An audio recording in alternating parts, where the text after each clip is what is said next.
ਅੱਜ ਆਪਾਂ ਨੇ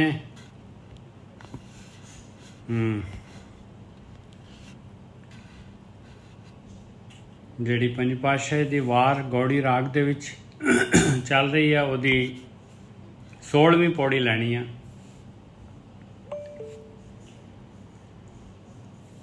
अंग 522 522 श्लोक महला पंजवा। किलविक सबे उतरन नीत नीत गुण गाओ, कोट कलेसा उपजै नानक बिसरै नाओ।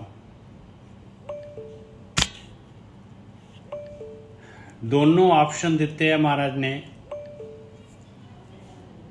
बई ध्यान सिमरन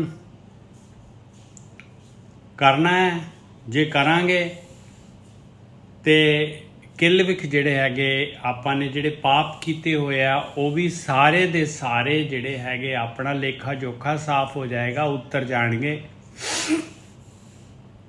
जे आपां नित नीत नीत गुण गाओ, नित नित जिहड़ा हैगा ध्यान सिमरन करांगे, हर रोज़ भगती करांगे, हर रोज़ अपने नाल बैठांगे ते सारे दे सारे बजर पाप किल विक सबे उतरन,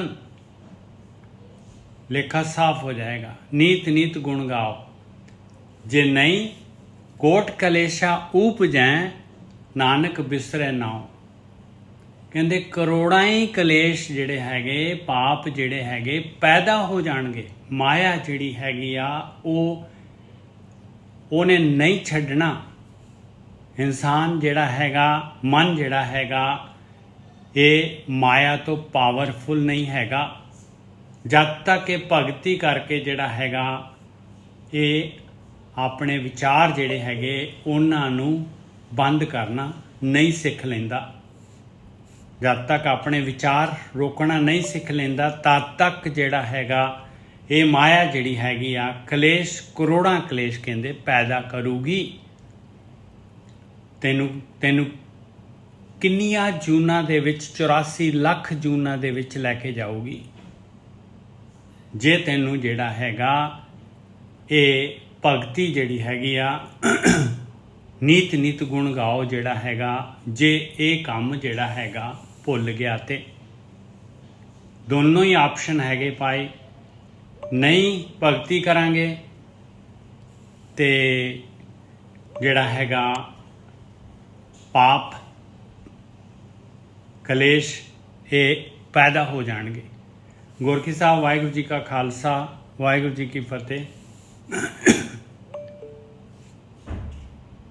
निजर साहब वाहिगुरू जी का खालसा वाहिगुरू जी की फतेह। साध संगत जी वाहिगुरू जी का खालसा वाहिगुरू जी की फतेह। लेट हो गए, फतेह ना बुलाए। हाँ जी निजर साहब अब अगे चलो। 522 अंग दे उत्ते हैगे आ जी। आपां जिहड़ी हैगी आ पौड़ी लै रहे हैं, अपने 16वीं पौड़ी तो पहला श्लोक लै रहे हैं। पंजवीं पातशाही का श्लोक हैगा। महाराज जिहड़े है दोनों ऑप्शन दे रहे हैं, कहंदे जे भगती करांगे नित भगती करांगे ते की होगा, जे नित भगती नहीं करांगे भगती भुल जाएगी, अपने नाल नहीं बैठांगे ते फिर की होएगा। श्लोक महला पंजवा। किल विख सबे उतरन नीत नीत गुण गाओ। कहंदे सारे दे सारे तेरे पिछले जिहड़े पाप कीते होए बजर पाप जिहड़े हैगे आ वो भी उतर जाणगे, जिन्हां दा तैनूं लेखा देना सी। ते नित नित जे भगती करेगा, अपने नाल बैठेगा, अपने विचार बंद करेगा ते तेरा मन जिहड़ा हैगा तेरे कंट्रोल दे विच आ जाएगा। जे नहीं करेगा कोट कलेशा उपजै नानक बिसरै नाओ। फिर जिहड़ा करोड़ां ही पाप तू करेगा, करोड़ां ही कलेश पैदा होणगे। जिवें धरती दे विच कोई चीज़ उगदी आ, ये माया इन्नी जबरदस्त इन्नी प्रबल बनाई है मालक ने कि इंसान जिहड़ा हैगा केवल और केवल जिहड़ा हैगा ध्यान सिमरन भगती दे नाल जिहड़ा हैगा ये माया तो बच सकदा है। किलविक सबे उतरन नीत नीत गुण गाओ कोट कलेशा उपजै नानक बिसरै नाओ। कुछ नहीं, सुन वास्ते नहीं बोल। हेलो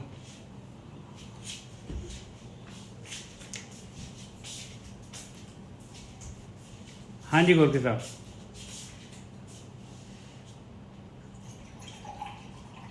हाँ जी ठीक है साध संगत जी, ਬਾਣੀ ਚ ਕੀ ਸਮਝਾ ਰਹੇ ਨੇ ਕਿ ਕਿਲਵਕ ਸਭੇ ਉਤਰੇ ਨਿਤ ਨਿਤ ਗਾਓ गुण गाओ। ਗੁਣ ਗਾਓ। ਗੁਣ ਗਾਉਣ ਦਾ ਮਤਲਬ ਭਗਤੀ, ਭਗਤੀ ਦਾ ਮਤਲਬ ਪਿਆਰ। ਕਹਿੰਦੇ ਜੇ ਤੁਸੀਂ ਹਰ ਦਿਨ ਉਸ ਪਰਮ ਸ਼ਕਤੀ ਦਾ ਧਿਆਨ ਕਰਦੇ ਹੋ, ਉਹਦੀ ਭਗਤੀ ਕਰਦੇ ਹੋ ਤੇ ਕੀ ਹੋਵੇਗਾ ਕਿ ਸਾਰੇ ਕਿਲਵਿਕ ਜਿਹੜੇ ਪਾਪ ਨੇ ਇਹ ਉਤਰ ਜਾਣਗੇ। ਹਰ ਦਿਨ ਦੇਖੋ, ਹਰ ਦਿਨ ਗਾਉਣ ਵਾਸਤੇ ਕਿਉਂ ਕਿਹਾ ਗਿਆ, ਇਹਦੇ ਪਿੱਛੇ ਇੱਕ ਕਾਰਨ ਹੈ। ਤੁਸੀਂ ਇੱਕ ਦਿਨ ਆਪਣੇ ਘਰ ਦੀ ਨਾ ਸਫਾਈ ਕਰੋ, ਦੂਜੇ ਦਿਨ ਕਿੰਨਾ ਕੂੜਾ ਇਕੱਠਾ ਹੋ ਜਾਂਦਾ। ਤੁਸੀਂ ਪੜ੍ਹਾਈ ਕੀਤੀ, 2 ਦਿਨ ਨਹੀਂ ਕੀਤੀ, 4 ਦਿਨ ਨਹੀਂ ਕੀਤੀ, ਕੁਝ ਚੀਜ਼ਾਂ ਜਿਹੜੀਆਂ ਨੇ ਉਹ ਨਿਰੰਤਰਨ ਹੀ ਕਰਨੀਆਂ ਪੈਂਦੀਆਂ, ਨਹੀਂ ਤੇ ਫਿਰ ਉਹ ਗੱਲ ਨਹੀਂ ਰਹਿੰਦੀ। ਗੁਰੂ ਜੀ ਸਾਨੂੰ ਇਹ ਸਮਝਾ ਰਹੇ ਨੇ ਕਿ ਕਿਉਂਕਿ ਉਹ ਚਾਹੁੰਦੇ ਨਹੀਂ ਆ ਕਿ ਕੋਈ ਕਨਫਿਊਜ਼ਨ ਹੋਵੇ। ਵੈਸੇ ਤੇ ਬਾਣੀ 'ਚ ਬਾਰ-ਬਾਰ ਇਸੇ ਗੱਲ ਦਾ ਜ਼ਿਕਰ ਕੀਤਾ ਗਿਆ ਹੈ ਕਿ ਤੁਸੀਂ ਹਰ ਦਿਨ ਹੀ ਭਗਤੀ ਕਰਨੀ ਆ, ਕਿਉਂਕਿ ਜਦੋਂ ਤੁਸੀਂ ਹਰ ਦਿਨ ਭਗਤੀ ਕਰੋਗੇ ਔਰ ਇਹਦੇ ਨਾਲ ਮੰਜ਼ਿਲ ਛੇਤੀ ਕਰੀਬ ਆ ਜਾਂਦੀ ਹੈ। ਵੈਸੇ ਮੈਂ ਬਹੁਤ ਸਰੀਰਾਂ ਦੇ ਨਾਲ ਸੰਪਰਕ 'ਚ ਆਇਆ, ਕਈ ਲੋਕ ਬਹੁਤ ਸਪੀਡ ਨਾਲ ਚੱਲੇ, ਬਾਅਦ ਦੇ ਵਿੱਚ ਰੁਕ ਗਏ। ਇਹ ਸੱਚ ਹੈ। ਕਈ ਕਹਿੰਦੇ ਨੇ ਕਿ ਪਿਆਸ ਬਹੁਤ ਆ। ਹੁਣ ਉਹ ਪਿਆਸ ਸੱਚੀ ਹੈ ਝੂਠੀ ਹੈ ਇਹ ਤੇ ਆਤਮਾ ਜਾਣਦੀ ਹੈ, ਆਪਾਂ ਤੇ ਨਹੀਂ ਨਾ ਜਾਣਦੇ। ਆਪਾਂ ਕਿਹੜੇ ਕੋਈ ਸੰਤ ਹੈਗੇ ਆ? ਕਿਤੇ ਦ੍ਰਿਸ਼ਟੀ ਮਾਰੀ ਤੇ ਬੰਦੇ ਦੇ ਅੰਤਰਾਕਰਨ 'ਚ ਵੇਖ ਲਓ ਕਿ ਬੰਦਾ ਜੋ ਸੱਚ ਬੋਲਦਾ ਜਾਂ ਗਲਤ ਬੋਲਦਾ। ਸਾਨੂੰ ਤੇ ਤਾਂ ਲੱਗਦਾ ਕਿ ਜੋ ਵੀ ਕੋਈ ਬੋਲ ਰਿਹਾ ਸਾਰੇ ਸਹੀ ਨੇ, ਚਾਹੇ ਕੋਈ ਗਲਤ ਵੀ ਬੋਲਦਾ ਤੇ ਸਾਨੂੰ ਲੱਗਦਾ ਉਹ ਸਹੀ ਹੈ। ਮਤਲਬ ਮਨ 'ਚ ਆਉਂਦਾ ਨਹੀਂ ਹੈ, ਸ਼ੰਕਾ ਨਹੀਂ ਆਉਂਦਾ। ਹੁਣ ਇੱਥੇ ਨਿਤ ਜਪਣਾ ਬਹੁਤ ਜ਼ਰੂਰੀ ਹੈ। ਜਦੋਂ ਆਪਾਂ ਨਿਤ ਭਗਤੀ ਕਰਦੇ ਹਾਂ ਫਿਰ ਮੰਜ਼ਿਲ ਹਰ ਦਿਨ ਕਰੀਬ ਆਉਂਦੀ ਹੈ, ਤੇ ਜਦੋਂ ਆਪਾਂ ਸਫ਼ਰ ਬੰਦ ਕਰ ਦਿੰਦੇ ਹਾਂ ਤੇ ਮੰਜ਼ਿਲ ਤੇ ਜਾਣ ਦਾ ਜਿਹੜਾ ਸਫ਼ਰ ਹੈ ਉਹ ਰੁਕ ਜਾਂਦਾ। ਇਸ ਕਰਕੇ ਬਾਣੀ ਕਹਿੰਦੀ ਹੈ ਕਿ ਜਦ ਤੱਕ ਤੂੰ ਆਤਮਾ ਤੱਤ ਤੱਕ ਪਹੁੰਚ ਨਹੀਂ ਜਾਂਦਾ ਤਦ ਤੱਕ ਤੂੰ ਇਸ ਸਫ਼ਰ ਨੂੰ ਜਾਰੀ ਰੱਖੀ। ਕਿਤੇ ਇਹ ਨਾ ਹੋਵੇ ਕਿ ਖਰਗੋਸ਼ ਵਾਲਾ ਕੰਮ ਹੋਵੇ, 2-4 ਟਪੂਸੀਆਂ ਮਾਰੀਆਂ ਤੇ ਮੁੜ ਕੇ ਬਹਿ ਗਿਆ। ਫਿਰ ਕੱਛੂ ਕੁੰਮੇ ਦੀ ਕਹਾਣੀ ਚੇਤੇ ਆਉਂਦੀ ਹੈ। ਕੱਛੂ ਕੁੰਮਾ ਲਗਾਤਾਰ ਚੱਲਦਾ ਤੇ ਫਿਰ ਉਹ ਮੰਜ਼ਿਲ ਤੇ ਪਹੁੰਚ ਜਾਂਦਾ। ਜਿਹੜਾ ਖਰਗੋਸ਼ ਹੁੰਦਾ ਹੈ ਉਹ ਟਪੂਸੀਆਂ ਮਾਰ ਮਾਰ ਕੇ ਕਿਤੇ ਉੱਥੇ ਕਿਤੇ ਉੱਥੇ। ਇਸੇ ਤਰ੍ਹਾਂ ਹੀ ਕਈ ਮਨੁੱਖ ਏਦਾਂ ਦੇ ਹੁੰਦੇ ਨੇ, ਆਉਂਦੇ ਬੜੇ ਜੋਸ਼ ਨਾਲ ਆ, ਪਰ ਖਰਗੋਸ਼ ਦੀਆਂ ਟਪੂਸੀਆਂ ਵਾਂਗੂ 2-4 ਦਿਨ ਮਾਰਦੇ ਨੇ ਤੇ ਫਿਰ ਬਹਿ ਜਾਂਦੇ ਨੇ। ਇਹਦਾ ਕਾਰਨ ਕੀ ਹੁੰਦਾ ਹੈ ਕਿ ਦੇਖੋ, ਇੱਕ ਤੇ ਹੁੰਦੀ ਹੈ ਤੁਹਾਡੇ ਅੰਤਰਾਕਰਨ ਦੇ ਵਿੱਚ ਪਿਆਸ, ਉਹ ਬੜੀ ਗਹਿਰੀ ਹੁੰਦੀ ਹੈ, ਤੇ ਇੱਕ ਹੁੰਦੀ ਹੈ ਨਕਲੀ। ਲੋਕਾਂ ਨੂੰ ਭਾਈਆਂ ਨੂੰ ਵੇਖਿਆ, ਅੰਦਰ ਵੀ ਮਨ 'ਚ ਇੱਛਾ ਜਾਗੀ ਕਿ ਮੈਂ ਵੀ ਭਗਤ ਬਣ ਜਾ, ਮੈਂ ਬ੍ਰਹਮ ਗਿਆਨੀ ਬਣ ਜਾ। ਪਰ ਜਦੋਂ ਉਹ ਥੋੜਾ ਜਿਹਾ ਆਪਣੇ ਮਨ ਨੂੰ ਖਿੱਚਦਾ ਹੈ ਤੇ ਫਿਰ ਉਹਨੂੰ ਪਤਾ ਲੱਗਦਾ ਹੈ ਕਿ ਇਹ ਰਸਤਾ ਜਿਹੜਾ ਹੈਗਾ ਇਹਦੇ ਵਿੱਚ ਕਈ ਚੀਜ਼ਾਂ ਦਾ ਤਿਆਗ ਕਰਨਾ ਪੈਣਾ ਹੈ, ਕਿਉਂਕਿ ਸ਼ੁਰੂ 'ਚ ਇੱਕਦਮ ਤੇ ਪਰਮਾਨੰਦ ਪਰਮ ਸ਼ਾਂਤੀ ਮਿਲ ਨਹੀਂ ਜਾਣੀ। ਦੇਖੋ ਕੋਈ ਵੀ ਚੀਜ਼ ਬਣਦੀ ਹੈ ਨਾ ਤੇ ਇੱਕਦਮ ਨਹੀਂ ਬਣ ਸਕਦੀ, ਉਹਦੇ ਲਈ ਟਾਈਮ ਲੱਗਦਾ। ਆਪ ਜਦੋਂ ਇੱਕ ਘਰ ਬਣਾਉਂਦੇ ਜੋ, ਦੇਖੋ ਜਦ ਤੱਕ ਉਹ ਕੰਮ ਜਿਹੜਾ ਆਪਾਂ ਸ਼ੁਰੂ ਕੀਤਾ ਪੂਰਾ ਨਹੀਂ ਹੋ ਜਾਂਦਾ। ਪਰਮਜੀਤ ਜੀ ਆਪਨੇ ਕੁਝ ਕਹਿਣਾ ਹੈ? ਮਾਈਕ ਔਨ ਕੀਤਾ। ਅੱਛਾ ਸੌਰੀ ਹਾਂ, ਜੇਕਰ ਆਪਾਂ ਕਿਸੇ ਘਰ ਨੂੰ ਬਣਾ ਰਹੇ ਹਾਂ ਤੇ ਜੇਕਰ ਉਹ ਘਰ ਕੰਪਲੀਟ ਨਹੀਂ ਹੋ ਗਿਆ ਤੇ ਰਸਤੇ 'ਚ ਤੁਸੀਂ ਕੰਮ ਰੋਕਤਾ, ਉਹ ਬਿਲਡਿੰਗ ਉੱਥੇ ਰੁਕ ਗਈ। ਤੁਸੀਂ 100 ਸਾਲ ਤੱਕ ਵੀ ਨਹੀਂ ਨਾ ਬਿਲਡਿੰਗ ਨੂੰ ਹੱਥ ਲਾਇਆ ਤੇ ਬਿਲਡਿੰਗ ਉੱਥੇ ਖਲੋਤੀ ਰਹਿਣੀ ਆ, ਉਹ ਕੰਪਲੀਟ ਨਹੀਂ ਹੋਣੀ। ਚਾਹੇ ਇੱਕ ਦਿਨ ਦਾ ਕੰਮ ਹੋਵੇ ਬੈਲੈਂਸ, ਤੇ ਚਾਹੇ ਮਹੀਨੇ ਦਾ, ਤੇ ਚਾਹੇ ਸਾਲ ਦਾ। ਇਸੇ ਤਰ੍ਹਾਂ ਭਗਤੀ ਹੈ। ਜਿੰਨਾ ਕੁ ਤੁਸੀਂ ਕੰਮ ਕਰ ਲਿਆ, ਗੱਡੀ ਉੱਥੇ ਰੁਕ ਜਾਣੀ ਹੈ। ਜਿੰਨਾ ਚਿਰ ਤੱਕ ਆਪਾਂ ਆਤਮ ਗਿਆਨ ਪ੍ਰਾਪਤ ਨਹੀਂ ਕਰ ਲੈਂਦੇ, ਨਿਰਵਿਚਾਰ ਨਹੀਂ ਹੋ ਜਾਂਦੇ, ਪੂਰਨ ਤੌਰ ਤੇ ਚਿੱਤ ਸ਼ਾਂਤ ਨਹੀਂ ਹੋ ਜਾਂਦਾ, ਮਨ ਦੇ ਵਿੱਚ ਜਿਹੜੀਆਂ ਵ੍ਰਿਤੀਆਂ ਵਾ ਉਹ ਰੁਕ ਨਹੀਂ ਜਾਂਦੀਆਂ, ਅੰਦਰ ਦੀ ਮਲੀਨਤਾ ਖਤਮ ਨਹੀਂ ਹੋ ਜਾਂਦੀ, ਕਾਮ ਕ੍ਰੋਧ ਲੋਭ ਮੋਹ ਹੰਕਾਰ ਤੋਂ ਮੁਕਤੀ ਨਹੀਂ ਮਿਲ ਜਾਂਦੀ, ਦ੍ਰਿਸ਼ਟੀ ਸਾਹਮਣੀ ਹੋ ਜਾਂਦੀ, ਬੁੱਧੀ ਸਾਹਮਣੀ ਹੋ ਜਾਂਦੀ, ਈਰਖਾ ਖਤਮ ਨਹੀਂ ਹੋ ਜਾਂਦੀ। ਸਮਝ ਲਓ ਕਿ ਹਜੇ ਆਪਾਂ ਸਫ਼ਰ 'ਚ ਹੈਗੇ ਆ, ਆਪਾਂ ਹਜੇ ਮੰਜ਼ਿਲ ਤੇ ਨਹੀਂ ਪਹੁੰਚੇ। ਕਿਉਂਕਿ ਕਬੀਰ ਸਾਹਿਬ ਜੀ ਨੇ ਇਸ ਗੱਲ ਦਾ ਆਲਰੇਡੀ ਉੱਤਰ ਦਿੱਤਾ ਹੋਇਆ ਹੈ ਕਿ ਰਾਮ ਕਬੀਰਾ ਇੱਕ ਭੈ ਤੇ ਕੋਈ ਨਾ ਸਕੇ ਪਛਾਣੀ, ਇਹ ਬ੍ਰਹਮ ਗਿਆਨੀ ਦੀ ਅਵਸਥਾ ਹੈ। ਫਿਰ ਉਹ ਕਹਿੰਦੇ ਨੇ ਕਿ ਮਨ ਨਿਰਮਲ ਵਿਆ ਜੈਸੇ ਗੰਗਾ ਨੀਰ, ਪਾਛੇ ਲਾਗੇ ਹਰ ਫਿਰੇ ਕਹਿਤ ਕਬੀਰ ਕਬੀਰ। ਨਿਰਮਲ ਤੋਂ ਭਾਵ ਹੈ ਵਿਚਾਰ ਪੂਰਨ ਤੌਰ ਤੇ ਸ਼ਾਂਤ ਹੋ ਚੁੱਕੇ ਆ। ਹੁਣ ਮਨ ਦੇ ਵਿੱਚ ਕੋਈ ਇੱਛਾ ਨਹੀਂ ਹੈ, ਆਸਾ ਤੇ ਮਨਸਾ ਜਿਹੜੀਆਂ ਨੇ ਉਹ ਹੋ ਗਈਆਂ ਨੇ ਪੂਰੀਆਂ। ਦੇਖੋ, ਇੱਛਾ ਇੱਕ ਐਸੀ ਸ਼ਕਤੀ ਹੈ ਜਿਹੜੀ ਲਗਾਤਾਰ ਜੀਵ ਨੂੰ ਖਿੱਚਦੀ ਹੈ। ਜਿੱਦਾਂ ਇੱਕ ਰੇੜਾ ਹੁੰਦਾ ਨਾ, ਰੇੜੇ ਦੇ ਗਾੜੀ ਇੱਕ ਬਲਦ ਜੋਤਦਾ ਹੈ ਜਾਂ ਕੋਈ ਘੋੜਾ ਜੋਤਦਾ ਹੈ, ਕੁਛ ਨਾ ਕੁਛ ਅੱਗੇ ਉਹਨੂੰ ਖਿੱਚ ਰਿਹਾ। ਇਸੇ ਤਰ੍ਹਾਂ ਇੱਛਾ ਇੱਕ ਐਸੀ ਸ਼ਕਤੀ ਹੈ ਜਿਹੜੀ ਜੀਵ ਨੂੰ 84 ਲੱਖ ਜੂਨੀ ਵੱਲ ਖਿੱਚਦੀ ਹੈ। ਤੇ ਇੱਛਾ ਦਾ ਸਮਾਪਤ ਹੋ ਜਾਣਾ ਹੀ ਜੀਵਨ ਦੇ ਵਿੱਚ ਮੁਕਤੀ ਹੈ। ਇੱਛਾ ਦਾ ਸਮਾਪਤ ਹੋ ਜਾਣਾ ਕਿ ਜਦੋਂ ਤੁਸੀਂ ਬ੍ਰਹਮ ਨੂੰ ਪ੍ਰਾਪਤ ਕਰ ਲਿਆ, ਬ੍ਰਹਮ ਨੂੰ ਜਾਣ ਲਿਆ, ਫਿਰ ਅੰਦਰ ਜਿਹੜੀ ਤਰੰਗ ਆ ਉਹ ਬੰਦ ਹੋ ਜਾਏਗੀ, ਨਹੀਂ ਤਰੰਗ ਹੋਵੇ। ਔਰ ਇਹਦੀ ਨਿਸ਼ਾਨੀ ਇਹੋ ਹੀ ਹੈ ਕਿ ਤੁਹਾਡੀ ਗਤੀ ਰੁਕ ਜਾਏਗੀ। ਇੱਥੋਂ ਤੱਕ ਤੀਰਥ ਸਥਾਨ ਜਾਂ ਕੋਈ ਬੰਦਾ ਜਾਂ ਕੋਈ ਬੁੱਢੀ, ਕੋਈ ਵੀ ਲਾ ਲਓ, ਕੋਈ ਪਦਾਰਥ, ਤੁਸੀਂ ਜਾਓ ਨਾ ਜਾਓ ਉਹ ਗੱਲ ਵੱਖਰੀ ਹੈ। ਮੈਂ ਨਾ ਜਾਣ ਲਈ ਨਹੀਂ ਕਹਿੰਦਾ ਪਿਆ, ਮੈਂ ਕਹਿੰਦਾ ਕਿ ਅੰਦਰ ਦੀ ਇੱਛਾ ਖਤਮ ਹੋਣੀ ਜ਼ਰੂਰੀ ਹੈ। ਜੇਕਰ ਅੰਦਰ ਇੱਛਾ ਹੈਗੀ ਆ ਤੇ ਸਮਝ ਲਓ ਕਿ ਹਜੇ ਸਫ਼ਰ ਚੱਲ ਰਿਹਾ, ਤੁਸੀਂ ਗਤੀ ਕਰੋਗੇ। ਇੱਥੇ ਦੇਖੋ, ਕਹਿੰਦੇ ਕਿ ਸਾਰੇ ਕੁਲਿਪ ਉਤਰ ਜਾਣਗੇ ਜਦੋਂ ਤੁਸੀਂ ਰੱਬ ਦਾ ਨਾਮ ਜਪਿਆ, ਉਹਦੀ ਭਗਤੀ ਕੀਤੀ। ਕਿਉਂਕਿ ਆਤਮਾ ਦੇ ਵਿੱਚ ਜਾ ਕੇ ਬੰਦੇ ਦੇ ਕਿਲਬਿਖ ਖਤਮ ਹੋ ਜਾਂਦੇ ਨਿੱਜਰ ਸਾਹਿਬ। ਫਿਰ ਕਹਿੰਦੇ ਕੋਟ ਕਲੇਸ਼ਾ ਉਪਜੇ ਨਾਨਕ ਬਿਸਰੇ ਨਾਉ। ਫਿਰ ਕਹਿੰਦੇ ਕਿ ਜੇਕਰ ਪ੍ਰਮਾਤਮਾ ਦਾ ਨਾਮ ਤੁਹਾਨੂੰ ਭੁੱਲ ਗਿਆ ਤੇ ਫਿਰ ਤੇ ਕਲੇਸ਼ ਆ ਹੀ ਜਾਣੇ। ਬਿਲਕੁਲ, ਕਿਉਂਕਿ ਤੁਹਾਡੇ ਕੋਲ डिफेंस वास्ते कुछ हैगा ही नहीं है। बिल्कुल सही गल है।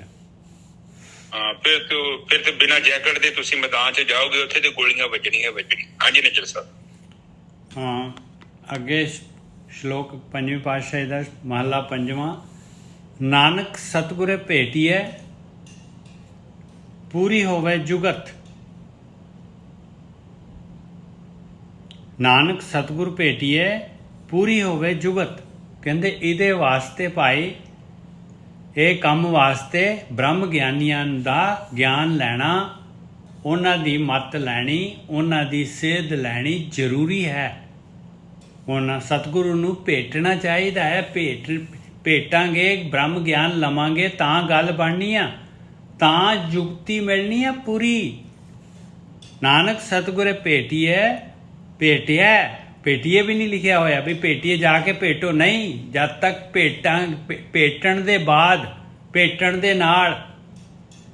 ਨਾਨਕ ਸਤਿਗੁਰੇ ਭੇਟਿਆ ਦਾ ਮਤਲਬ ਬਈ ਸਤਿਗੁਰੂ ਨੂੰ, ਸਤਿਗੁਰੂ ਦੀ ਮੱਤ ਲੈਣ ਤੋਂ ਬਾਅਦ ਪੂਰੀ ਹੋਵੇ ਜੁਗਤ, ਤਾਂ ਜੁਗਤੀ ਪੂਰੀ ਹੋਏਗੀ। ਜੇ ਬ੍ਰਹਮ ਗਿਆਨੀਆਂ ਦੀ ਸੇਧ ਨਹੀਂ ਹੈਗੀ ਆ, ਜੇ ਸਤਿਗੁਰੂ ਦੀ ਮੱਤ ਨਹੀਂ ਹੈਗੀ, ਤੇ ਭਾਈ ਗੱਲ ਨਹੀਂ ਬਣਨ ਵਾਲੀ। ਫਿਰ ਕੀ ਹੋਏਗਾ? ਕਹਿੰਦੇ ਘਰ-ਬਾਰ ਛੱਡ ਕੇ ਜੰਗਲਾਂ 'ਚ ਜਾਣ ਦੀ ਲੋੜ ਨਹੀਂ ਹੈਗੀ। ਹਸੰਦਿਆਂ, ਖੇਲੰਦਿਆਂ, ਪਹਿਨੰਦਿਆਂ, ਖਾਵੰਦਿਆਂ ਵਿੱਚ ਹੋਵੇ ਮੁਕਤ। ਕਹਿੰਦੇ ਘਰ ਗ੍ਰਸਤੀ ਟੱਬਰ ਦੇ ਵਿੱਚ ਹੀ ਹੱਸਦੇ ਖੇਡਦੇ ਜਿਹੜੇ ਹੈਗੇ ਆ, 2 ਟਾਈਮ ਦੀ ਭਗਤੀ ਕਰਨ ਦੇ ਨਾਲ ਗ੍ਰਸਤੀ ਦੇ ਵਿੱਚ ਰਹਿ ਕੇ ਹੀ ਮੁਕਤ ਹੋ ਜਾਵਾਂਗੇ। ਯਾਤਰਾ ਪੂਰੀ ਹੋ ਜਾਏਗੀ, ਮਨ ਕੰਟਰੋਲ 'ਚ ਆ ਜਾਏਗਾ, ਵਿਚਾਰ ਮੰਡਲ ਕ੍ਰਾਸ ਕਰ ਜਾਵਾਂਗੇ। ਹਾਂਜੀ ਵੀਰ ਜੀ।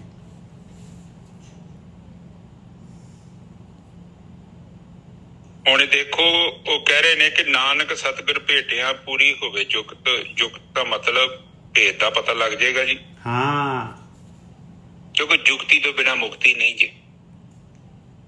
ਕੱਲ ਵੀ ਵਿਚਾਰ ਚੱਲੀ ਹੈ, ਹਰ ਇੱਕ ਚੀਜ਼ ਜਿਹੜੀ ਹੈ ਪ੍ਰਮਾਤਮਾ ਨੇ ਜੁਗਤੀ ਨਾਲ ਬਣਾਈ ਹੈ, ਫਾਰਮੂਲੇ ਨੇ।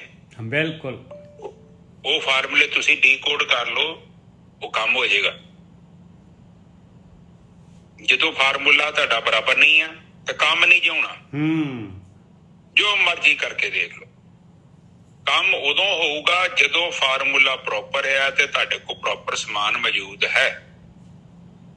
ਹੁਣ ਸਾਡੇ ਕੋਲ ਮਨੁੱਖਾ ਸਰੀਰ ਤੇ ਹੈਗਾ, ਪਰ ਸਾਨੂੰ ਗਿਆਨ ਨਾ ਹੋਵੇ ਤੇ ਫਿਰ ਤੇ ਮੁਸ਼ਕਲ ਹੋ ਜਾਏਗੀ ਨਾ। ਫਿਰ ਫਾਰਮੂਲੇ ਤੋਂ ਬਿਨਾਂ ਕਿੱਦਾਂ ਕੰਮ ਬਣੇਗਾ ਨਿਸ਼ਚਿਤ ਸਾਹਿਬ? ਬਿਲਕੁਲ ਸਹੀ ਗੱਲ ਹੈ। ਹੁਣ ਕਿੱਦਾਂ ਨਿਸ਼ਾਨੀ ਆ ਕਿ ਫਾਰਮੂਲਾ ਤੁਹਾਡੇ ਕੋਲ ਸਹੀ ਹੈ? ਉਹ ਕਹਿੰਦੇ ਆ ਕਿ ਫਿਰ ਹੱਸਣਦਿਆਂ, ਖੇਲਣਦਿਆਂ, ਪਹਿਨਦਿਆਂ, ਖਾਵਣਦਿਆਂ ਵਿੱਚੇ ਹੋਵੇ ਮੁਖ।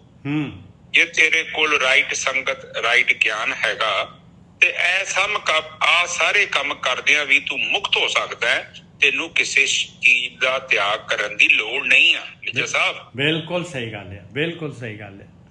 ਤੂੰ ਇਹ ਨਾ ਸੋਚੀ, ਹੁਣ ਵੇਖਿਆ ਉਦਾਸਹੀਨ ਲੋਕ ਹੁੰਦੇ ਨੇ, ਇਹ ਸੰਤ ਹੁੰਦੇ ਨੇ, ਸੰਪਰਦਾਇ ਚੱਲਦੀਆਂ, ਉਦਾਸ ਰਹਿੰਦੇ ਨੇ। ਉਹ ਸੋਚਦੇ ਕਿ ਏਦਾਂ ਹੀ ਸਾਡੇ ਅੰਦਰ ਵਿਰਾਗ ਪੈਦਾ ਹੋ ਜੂ। ਭਾਜੀ ਏਦਾਂ ਵਿਰਾਗ ਨਹੀਂ ਪੈਦਾ ਹੁੰਦਾ, ਹਨਾ। ਇਹ ਏਦਾਂ ਵਿਰਾਗ ਪੈਦਾ ਹੋਵੇ ਤੇ ਫਿਰ ਸਾਰੇ ਹੀ ਵਿਰਾਗੀ ਬਣ ਜਾਣ। ਵਿਰਾਗ ਦਾ ਮਤਲਬ ਹੈ ਜਦੋਂ ਸ੍ਰੇਸ਼ਟ ਭਗਤੀ ਕੀਤੀ ਗਈ। ਦੇਖੋ ਬ੍ਰਹਮ ਵਿਦਿਆ ਕੋਈ ਦੋ ਚਾਰ ਨਹੀਂ ਹੁੰਦੀਆਂ, ਇੱਕ ਹੀ ਵਿਦਿਆ ਹੈ। ਉਹ ਟੌਪ ਦੀ ਵਿਦਿਆ ਇਹੋ ਹੀ ਹੈ ਕਿ ਆਤਮਾ ਦਾ ਗਿਆਨ। ਉਸ ਤੋਂ ਥੱਲੇ ਗਿਆਨ ਜਿਹੜਾ ਉਹ ਕਿਸੇ ਕੰਮ ਦਾ ਨਹੀਂ ਆ। ਉਹ ਕੇਵਲ ਬੁੱਧੀ ਮੰਡਲ ਦੀ ਗੱਲ ਹੈ। ਬੁੱਧੀ ਮੰਡਲ 'ਚ ਬੰਦਾ ਜੋ ਮਰਜ਼ੀ ਕਹਾਣੀਆਂ, ਜੋ ਮਰਜ਼ੀਆਂ, ਹੁਣ ਲੋਕਾਂ ਦੀਆਂ ਕਹਾਣੀਆਂ ਸੁਣੀ ਜਾਓ, ਲੋਕਾਂ ਦੀਆਂ ਇਤਿਹਾਸ ਪੜ੍ਹੀ ਜਾਓ। ਉਹਦੇ 'ਚ ਅੱਧਾ ਕੁ ਲੋਕਾਂ ਨੇ ਮਸਾਲਾ ਲਾਇਆ ਹੁੰਦਾ ਇਤਿਹਾਸ ਦੇ ਨਾਲ। ਮਿਥਿਹਾਸ ਜੁੜਿਆ ਹੁੰਦਾ। ਮਿਥਿਹਾਸ ਤੇ ਇਤਿਹਾਸ, ਮਿਥਿਹਾਸ ਮਤਲਬ ਮਿਥਿਆ, ਕਹਾਣੀ ਮਤਲਬ ਇੱਕ ਐਗਜ਼ਾਮਪਲ ਦਿੱਤੀ, ਸਟੋਰੀ ਦਿੱਤੀ ਬੰਦੇ ਨੂੰ ਸਮਝਾਉਣ ਦੇ ਲਈ। ਕਈ ਵਾਰੀ ਨਾ ਗੱਲ ਸਮਝ ਨਹੀਂ ਆਉਂਦੀ, ਆਪਾਂ ਬੱਚੇ ਨੂੰ ਸਮਝਾਉਣਾ ਹੋਵੇ ਤੇ ਆਪਾਂ ਕਹਾਣੀ ਦੀ ਮਦਦ ਲੈਂਦੇ ਆ। ਇਸੇ ਤਰ੍ਹਾਂ ਇਤਿਹਾਸ ਦੇ ਵਿੱਚ ਕਈ ਗੱਲਾਂ ਏਦਾਂ ਦੀਆਂ ਹੁੰਦੀਆਂ ਨੇ ਜਿਹੜੀਆਂ ਕੇਵਲ ਸਾਨੂੰ ਸਮਝਾਉਣ ਦੇ ਲਈ ਲਿਖੀਆਂ ਨੇ। ਏਦਾਂ ਦੀ ਕੋਈ ਗੱਲ ਹੋਈ ਨਹੀਂ ਹੁੰਦੀ। ਇੱਥੇ ਜੇਕਰ ਆਪਾਂ ਆਤਮ ਗਿਆਨ ਨੂੰ ਪ੍ਰਾਪਤ ਕਰਨਾ ਹੈ ਤੇ ਸਾਡੇ ਕੋਲ ਰਾਈਟ ਇਨਫੋਰਮੇਸ਼ਨ ਚਾਹੀਦੀ ਹੈ। ਪਾਤਰਤਾ ਤੁਹਾਨੂੰ ਪਤਾ ਹੈ, ਆਪ ਜੀ ਨੂੰ ਪਹਿਲਾਂ ਵੀ ਵਿਚਾਰ ਕੀਤੀ ਸੀ ਕਿ ਤਿੰਨ ਚੀਜ਼ਾਂ ਸੰਸਾਰ ਤੇ ਬਹੁਤ ਜ਼ਿਆਦੀਆਂ ਦੁਰਲੱਭ ਨੇ। ਇੱਕ ਮਨੁੱਖਾ ਸਰੀਰ, ਇੱਕ ਮਨ ਅੰਦਰ ਪ੍ਰਮਾਤਮਾ ਨੂੰ ਜਾਣਨ ਦੀ ਇੱਛਾ, ਉਸ ਤੋਂ ਅੱਗੇ ਐਸੀ ਸੰਗਤ। ਇਹ ਤਿੰਨ ਚੀਜ਼ਾਂ ਬਹੁਤ ਇੰਪੋਰਟੈਂਟ। ਇਹ ਤਿੰਨੇ ਚੀਜ਼ਾਂ ਜਦੋਂ ਇਕੱਠੀਆਂ ਹੋ ਜਾਂਦੀਆਂ ਤੇ ਬੰਦਾ ਬ੍ਰਹਮ ਗਿਆਨੀ ਬਣ ਜਾਂਦਾ। ਇਹ ਤਿੰਨਾਂ ਦੇ ਵਿੱਚੋਂ ਇੱਕ ਚੀਜ਼ ਨਹੀਂ ਹੈਗੀ, ਗੱਲ ਨਹੀਂ ਬਣੇ। ਸੰਗਤ ਕੱਢ ਦੋਗੇ, ਇੱਛਾ ਵੀ ਹੋਵੇ। ਹੁਣ ਮੇਰੇ ਮਨ 'ਚ ਇੱਛਾ ਹੈਗੀ ਮੈਂ ਚੰਡੀਗੜ੍ਹ ਜਾਣਾ ਚਾਹੁੰਦਾ, ਤੇ ਹੁਣ ਕੱਲੀ ਇੱਛਾ ਕਰਨ ਦੇ ਨਾਲ ਮੈਂ ਚੰਡੀਗੜ੍ਹ ਥੋੜੀ ਪਹੁੰਚ ਜਾਊਂਗਾ। ਮੈਨੂੰ ਸਫ਼ਰ ਦਾ ਪਤਾ ਹੋਣਾ ਚਾਹੀਦਾ, ਉੱਥੇ ਬੱਸ ਕਿਹੜੀ ਜਾਂਦੀ ਹੈ। ਇਸੇ ਤਰ੍ਹਾਂ ਕੱਲੀ ਇੱਛਾ ਧਾਰਨ ਦੇ ਨਾਲ ਕੋਈ ਬੰਦਾ ਬ੍ਰਹਮ ਗਿਆਨੀ ਨਹੀਂ ਬਣ ਜਾਂਦਾ। ਉਸ ਤੋਂ ਬਾਅਦ ਵੀ ਅਗਲੇ ਬੰਨੇ ਉਹਨੂੰ ਕੰਮ ਕਰਨਾ ਪੈਂਦਾ। ਠੀਕ ਹੈ ਜੀ, ਇਸੇ ਚੀਜ਼ ਨੂੰ ਆਪਾਂ ਸਮਝਣਾ। ਫਿਰ ਉਹ ਕਹਿੰਦੇ ਆ ਕਿ ਜਦੋਂ ਤੇਰੇ ਕੋਲ ਸਹੀ ਗਿਆਨ ਹੋਇਆ, ਤੇਰੇ ਕੋਲ ਜੁਗਤੀ ਦਾ ਭੇਦ ਹੈਗਾ, ਐਸੀ ਸੰਗਤ। ਹੁਣ ਗੁਰੂਆਂ ਦੀ ਗਿਆਨ ਜਿੰਨੀ ਵੀ ਬਾਣੀ ਹੈ ਇਹ ਸਾਰੀ ਆਪਾਂ ਨੂੰ ਜੁਗਤੀ ਦਾ ਹੀ ਸਰੋਤ ਹੈ। ਇਹ ਜੁਗਤੀ ਹੀ ਦੇ ਰਹੇ ਨੇ ਸਾਨੂੰ। ਉਹ ਕਹਿ ਰਹੇ ਨੇ ਕਿ ਤੁਸੀਂ ਹੱਸਦਿਆਂ, ਖੇਡਦਿਆਂ, ਪਹਿਨਦਿਆਂ, ਤੁਸੀਂ ਵਧੀਆ ਕੱਪੜੇ ਪਾਓ, ਰਾਜੇ ਜਨਕ ਵਾਂਗੂ ਵਧੀਆ ਖਾਣਾ ਖਾਓ ਤੇ ਹੱਸੋ, ਜ਼ਿੰਦਗੀ ਦਾ ਆਨੰਦ ਲਓ, ਤੇ ਖਾ ਪੀ ਕੇ ਵੀ ਤੁਸੀਂ ਮੁਕਤੀ ਨੂੰ ਪ੍ਰਾਪਤ ਕਰ ਸਕਦੇ ਜੋ। ਕੀ ਲਿਖਿਆ ਕਿ ਤੈਨੂੰ ਸੰਸਾਰ ਦਾ ਤਿਆਗ ਕਰਨ ਦੀ ਲੋੜ ਨਹੀਂ, ਤੈਨੂੰ ਉਦਾਸਹੀਨ ਹੋਣ ਦੀ ਲੋੜ ਨਹੀਂ, ਤੈਨੂੰ ਜੰਗਲ ਦੇ ਵਿੱਚ ਜਾਣ ਦੀ ਲੋੜ ਨਹੀਂ। ਬਾਣੀ 'ਚ ਵੀ ਕਿਹਾ ਕਿ ਜੰਗਲ ਜੰਗਲ ਕਿਆ ਢੂੰਡੇ, ਵਣ ਕੰਡੇ ਮੋੜੇ, ਵਸੇ ਰੱਬ ਹਿਆਲੀਏ ਬਾਹਰ ਕੇ ਢੂੰਡੇ। ਜਹਾਂ ਜੰਗਲ ਕਿਆ ਢੂੰਡੇ। ਹਾਂਜੀ ਹਾਂ, ਤੂੰ ਬਾਹਰ ਕਿਉਂ ਲੱਭ ਰਿਹਾ ਭਈ? ਇਹ ਸਾਰਾ ਮਤਲਬ ਇਹੋ ਹੀ ਹੈ ਕਿ ਤੈਨੂੰ ਘਰ ਪਰਿਵਾਰ, ਦੇਖੋ ਆਪਣੇ ਜਿੰਨੇ ਗੁਰੂ ਹੋਏ ਸਾਰੇ ਗ੍ਰਸਤੀ ਹੋਏ। ਉਹ ਕਹਿੰਦੇ ਕਿ ਤੁਸੀਂ ਸੰਸਾਰ ਤੋਂ ਨਹੀਂ ਭੱਜਣਾ, ਕਿਉਂਕਿ ਜਿਹੜੀ ਚੀਜ਼ ਦਾ ਤੁਸੀਂ ਵਿਰੋਧ ਕੀਤਾ ਨਾ, ਉਹ ਚੀਜ਼ ਨੇ ਤੁਹਾਡੇ ਅੰਦਰੋਂ ਨਸ਼ਟ ਨਹੀਂ ਹੋਣਾ। ਕੁਝ ਚੀਜ਼ਾਂ ਤੁਹਾਡੀਆਂ ਨੇ, ਤੁਹਾਡੇ ਮਨ ਨੇ ਕਰਕੇ ਹੀ ਤ੍ਰਿਪਤ ਹੋਣਾ ਵਾ। ਨਿਜਰ ਸਾਹਿਬ ਇਹ ਸੱਚ ਜੇ। ਬਿਲਕੁਲ। ਜੇ ਆਪਾਂ ਤਾਂ ਕਹਿ ਦਈਏ ਨਾ ਕਿ ਉਹ ਚੀਜ਼ ਨਹੀਂ ਖਾਣੀ, ਉਹ ਚੀਜ਼ 'ਚ ਸਵਾਦ ਨਹੀਂ ਹੈਗਾ, ਤੁਸੀਂ ਕਹਿ ਲਓ ਮਨ ਮੰਨਦਾ। ਮਨ ਕਈਆਂ ਚੀਜ਼ਾਂ ਨੂੰ ਪਹਿਲਾਂ ਭੋਗੇਗਾ, ਭੋਗ ਕੇ ਹੀ ਫਿਰ ਇਹਦੀ ਸੰਤੁਸ਼ਟੀ ਹੁੰਦੀ ਹੈ। ਤੇ ਜੇ ਤੁਸੀਂ ਗੱਲੀ ਬੱਤੀ ਇਹਨੂੰ ਸਮਝਾਓ ਤੇ ਬੱਚਾ ਥੋੜੀ ਹੈਗਾ, ਇਹ ਮੰਨਦਾ ਥੋੜੀ ਹੈ। ਸੋ ਇਹ ਗੱਲਾਂ ਬਾਤਾਂ ਨੇ। ਹੁਣ ਇੱਥੇ ਇਹ ਚੀਜ਼ ਨੂੰ ਸਮਝੀਏ। ਨਿੱਜਰ ਸਾਹਿਬ ਆਪ ਅੱਗੇ ਪੌੜੀ ਤੇ ਆਇਓ, ਆਪ ਕੁਝ ਕਹਿਣਾ ਚਾਹੁੰਦੇ? ਹਾਂ, ਮੈਂ ਤਾਂ ਇਹ ਕਹਿਣਾ ਚਾਹੁੰਦਾ ਸੀਗਾ ਵੀ ਆਪਾਂ ਨੂੰ ਟੈਸਟ ਕਿਵੇਂ ਪਤਾ ਲੱਗੇਗਾ। ਇਹ ਮਹਾਰਾਜ ਕਹਿੰਦੇ ਆ ਵੀ ਗ੍ਰਸਤੀ 'ਚ ਰਹੇਗਾ ਤੇ ਤੈਨੂੰ ਜਿਹੜਾ ਹੈਗਾ ਟੈਸਟ ਜਿਹੜੇ ਹੈਗੇ ਉਹਨਾਂ ਦਾ ਤੈਨੂੰ ਆਪਣੇ ਆਪ ਪਤਾ ਲੱਗੇਗਾ ਭਾਈ, ਕਿ ਬੈਰਾਗ ਦਾ ਮਤਲਬ ਹੈਗਾ ਵੀ ਸਾਰਾ ਕੁਝ ਸਾਹਮਣੇ ਪਿਆ ਹੋਇਆ ਔਰ ਆਪਾਂ ਜਿਹੜੇ ਹੈਗੇ ਮਨ ਆਪਣੇ ਕੰਟਰੋਲ ਦੇ ਵਿੱਚ ਹੈਗਾ। ਬਸ ਆ ਬੈਰਾਗ।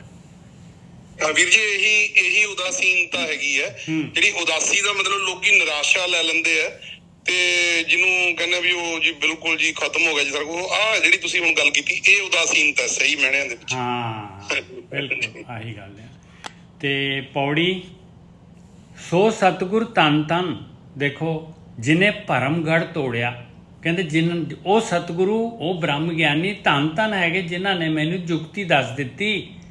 ਕਾਰਗਰਿਸ਼ਤੀ ਦੇ ਵਿੱਚ ਹੀ ਜਿਹੜਾ ਹੈਗਾ ਮੈਨੂੰ ਮਾਇਆ ਦੇ ਵਿੱਚ ਹੀ ਰਹਿ ਕੇ ਔਰ ਮੈਨੂੰ ਮਾਇਆ ਦੇ ਉੱਪਰ ਉੱਠ ਕੇ ਉੱਪਰ ਤੈਰਨ ਦੀ ਜੁਗਤੀ ਦੱਸ ਦਿੱਤੀ।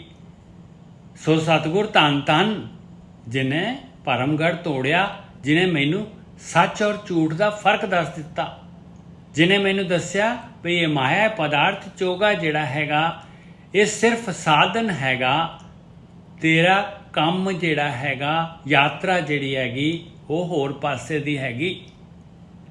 ਸੋ ਸਤਿਗੁਰ ਧੰਨ ਧੰਨ ਜਿਹਨੇ ਭਰਮਗੜ੍ਹ ਤੋੜਿਆ, ਸੋ ਸਤਿਗੁਰ ਵਾਹ ਵਾਹ ਜਿਹਨੇ ਹਰਸਿਓ ਜੋੜਿਆ।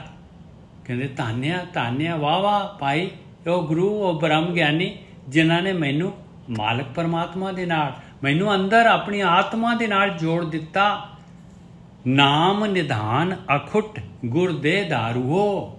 ਗੁਰੂ ਜਿਹੜਾ ਹੈਗਾ ਬ੍ਰਹਮ ਗਿਆਨੀ ਜਿਹੜੇ ਹੈਗੇ ਇਸ ਤਰੀਕੇ ਦੇ ਨਾਲ ਨਾਮ ਖਜ਼ਾਨਾ ਜਿਹੜਾ ਹੈਗਾ ਕਦੀ ਖੁੱਟਦਾ ਹੀ ਨਹੀਂ ਹੈਗਾ। ਉਹ ਦਾਰੂ ਉਹ ਅੰਮ੍ਰਿਤ ਮੈਨੂੰ ਦਵਾ ਦਿੱਤਾ। ਉਹ ਅੰਮ੍ਰਿਤ ਉਸ ਅੰਮ੍ਰਿਤ ਦੇ ਵਾਸਤੇ ਮੈਨੂੰ ਜਿਹੜਾ ਹੈਗਾ ਮੈਨੂੰ ਖੂਹ ਖੋਦਣ ਦੇ ਵਾਸਤੇ ਆਪਣੇ ਅੰਦਰ ਜਿਹੜਾ ਹੈਗਾ ਭਗਤੀ ਕਰਕੇ ਧਿਆਨ ਸਿਮਰਨ ਕਰਕੇ ਉਹ ਨਿਤ ਜਿਹੜਾ ਹੈਗਾ ਉਸ ਅੰਮ੍ਰਿਤ ਦੇ ਨੇੜੇ ਹੋਣ ਦਾ ਵਿਧੀ ਮੈਨੂੰ ਦੱਸ ਦਿੱਤੀ। ਮਹਾਰੋਗ ਬਿਕਰਾਲ ਤਿਨੈ ਵਿਦਾਰੂਓ। ਔਰ ਇਹ ਮਾਇਆ ਦਾ ਜਿਹੜਾ ਹੈ ਇਹ ਚੋਗਾ ਪਿਆ ਹੋਇਆ ਕਾਮ ਕ੍ਰੋਧ ਲੋਭ ਮੋਹ ਹੰਕਾਰ ਦਾ, ਇਹ 10 ਗਿਆਨ ਇੰਦਰੀਆਂ ਜਿਹੜੀਆਂ ਹੈਗੀਆਂ ਇਹ ਨਵੇਂ ਜਿਹੜੇ ਹੈਗੇ ਨਵੇਂ ਭੋਜਨ ਜਿਹੜੇ ਹੈਗੇ ਪਲੇਟਾਂ 'ਚ ਪੜੋਸ ਕੇ ਦਿੰਦੀਆਂ ਆਪਾਂ ਨੂੰ। ਕਹਿੰਦੇ ਮਹਾਰੋਗ ਬਿਕਰਾਲ ਬੜਾ ਭਿਆਨਕ ਤਿਨੈ ਵਿਦਾਰੂ। ਉਹਦੇ ਨਾਲ ਇਹ ਜਿਹੜਾ ਹੈਗਾ ਇਹਨੂੰ ਮੈਂ ਦੂਰ ਕਰ ਸਕਿਆ, ਵਿਦਾਰ ਸਕਿਆ, ਫਾੜ ਸਕਿਆ ਮਾਇਆ ਦਾ ਜਿਹੜਾ ਪੜਦਾ ਸੀਗਾ ਭਰਮ ਦਾ। ਪਾਇਆ ਨਾਮ ਨਿਧਾਨ ਬਹੁਤ ਖਜ਼ਾਨਿਆਂ। ਉਹ ਮਿਲ ਗਿਆ ਭਾਈ ਅੰਮ੍ਰਿਤ ਰਸ। ਨਾਮ ਨਿਧਾਨ ਨौ निध अमृत प्रभ का नाम दे ही मैं इसका विश्राम। वो पा लिया। पाया नाम निदान बहुत खजानिया। कहते बड़ा कीमती है, बड़ा कीमती है, बड़ा खजाना है। जिता जन्म अपार आप पछानिया।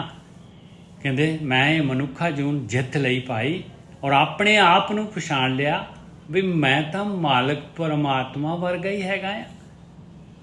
महिमा कही न जाए गुर समर्थ देव। कहते मेरे कोलों जिहड़ा हैगा ऐसे ब्रह्म ज्ञानी, ऐसे गुरु, ऐसे समर्थ प्रकाश रूप जिहड़े हैगे उन्हां दी महिमा नहीं कही जा सकती भाई, जिन्हां ने ये यात्रा करके और मैनू जिहड़ी हैगी जुगती दस दिती। गुर पार ब्रह्म परमेश्वर अपरंपर अलख अभेव। गुरु ब्रह्म ज्ञानी जिहड़े हैगे वो तां उस मालिक परमात्मा पार ब्रह्म परमेश्वर जिहदा पारावार नहीं पाया जा सकता, जिहड़ा अलख नहीं लखिया जाता ज्ञान इंद्रियां कर्म इंद्रियां ने नाल, जिहदा भेव नहीं भेत नहीं पाया जाता। कहते भाई वो जिहड़ा हैगा उहदा रूप है गुरु उस मालिक परमात्मा दा। हाँ जी वीर जी।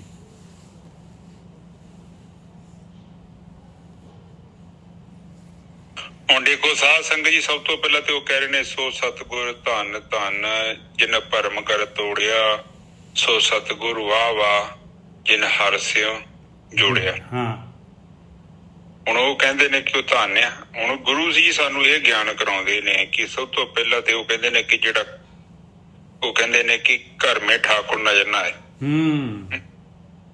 ਫਿਰ ਉਹ ਕਹਿੰਦੇ ਪਹਿਲੀ ਗੱਲ ਤੇ ਭਰਮ ਤੋੜ ਦਿੱਤਾ ਕਿ ਤੈਨੂੰ ਘਰ 'ਚ ਹੀ ਠਾਕੁਰ ਹੈ ਤੇ ਤੈਨੂੰ ਨਜ਼ਰ ਕਿਉਂ ਨਹੀਂ ਆਉਂਦਾ। ਇਹ ਵੀ ਤੇ ਗਿਆਨ ਹੀ ਆ। ਫਿਰ ਉਹ ਕਹਿੰਦੇ ਨੇ ਕਿ ਤੁਹਾਨੂੰ ਕਰਮ ਕਾਂਡਾਂ ਤੋਂ ਤੋੜਨਾ ਚਾਹੁੰਦੇ ਨੇ, ਉਹ ਮੁਕਤ ਕਰਨਾ ਚਾਹੁੰਦੇ ਕਿ ਤੁਸੀਂ ਲੋਕਾਂ ਦੇ ਪਿੱਛੇ ਲੱਗ ਕੇ ਐਵੇਂ ਨਾ ਰਾਮ ਰਾਮ ਕਰਦੇ ਫਿਰੋ। ਬਾਣੀ 'ਚ ਲਿਖਿਆ ਰਾਮ ਰਾਮ ਕਰਤਾ ਸਭ ਜਗ ਫਿਰੇ, ਰਾਮ ਨਾ ਪਾਇਆ ਜਾਏ। ਜੇ ਇਸ ਤਰੀਕੇ ਨਾਲ ਰੱਬ ਦੇ ਨਾਲ ਮਿਲਾਪ ਹੋ ਜਾਂਦਾ ਤੇ ਸਾਰੀ ਦੁਨੀਆ ਬ੍ਰਹਮ ਗਿਆਨੀ ਹੋ ਜਾਣੀ ਸੀ। ਪਰ ਇਹ ਉਹ ਵਿਧੀ ਨਹੀਂ ਆ, ਇਹ ਉਹ ਤਰੀਕਾ ਨਹੀਂ ਆ। ਠੀਕ ਹੈ ਜੀ, ਜਿਹਦੇ ਨਾਲ ਉਸ ਪਰਮ ਸੱਤ ਦੀ ਖੋਜ ਹੋ ਸਕਦੀ ਹੈ, ਕਿਉਂਕਿ ਉਹ ਗੁਪਤ ਹੈਗਾ, ਪ੍ਰਗਟ ਨਹੀਂ ਹੈਗਾ।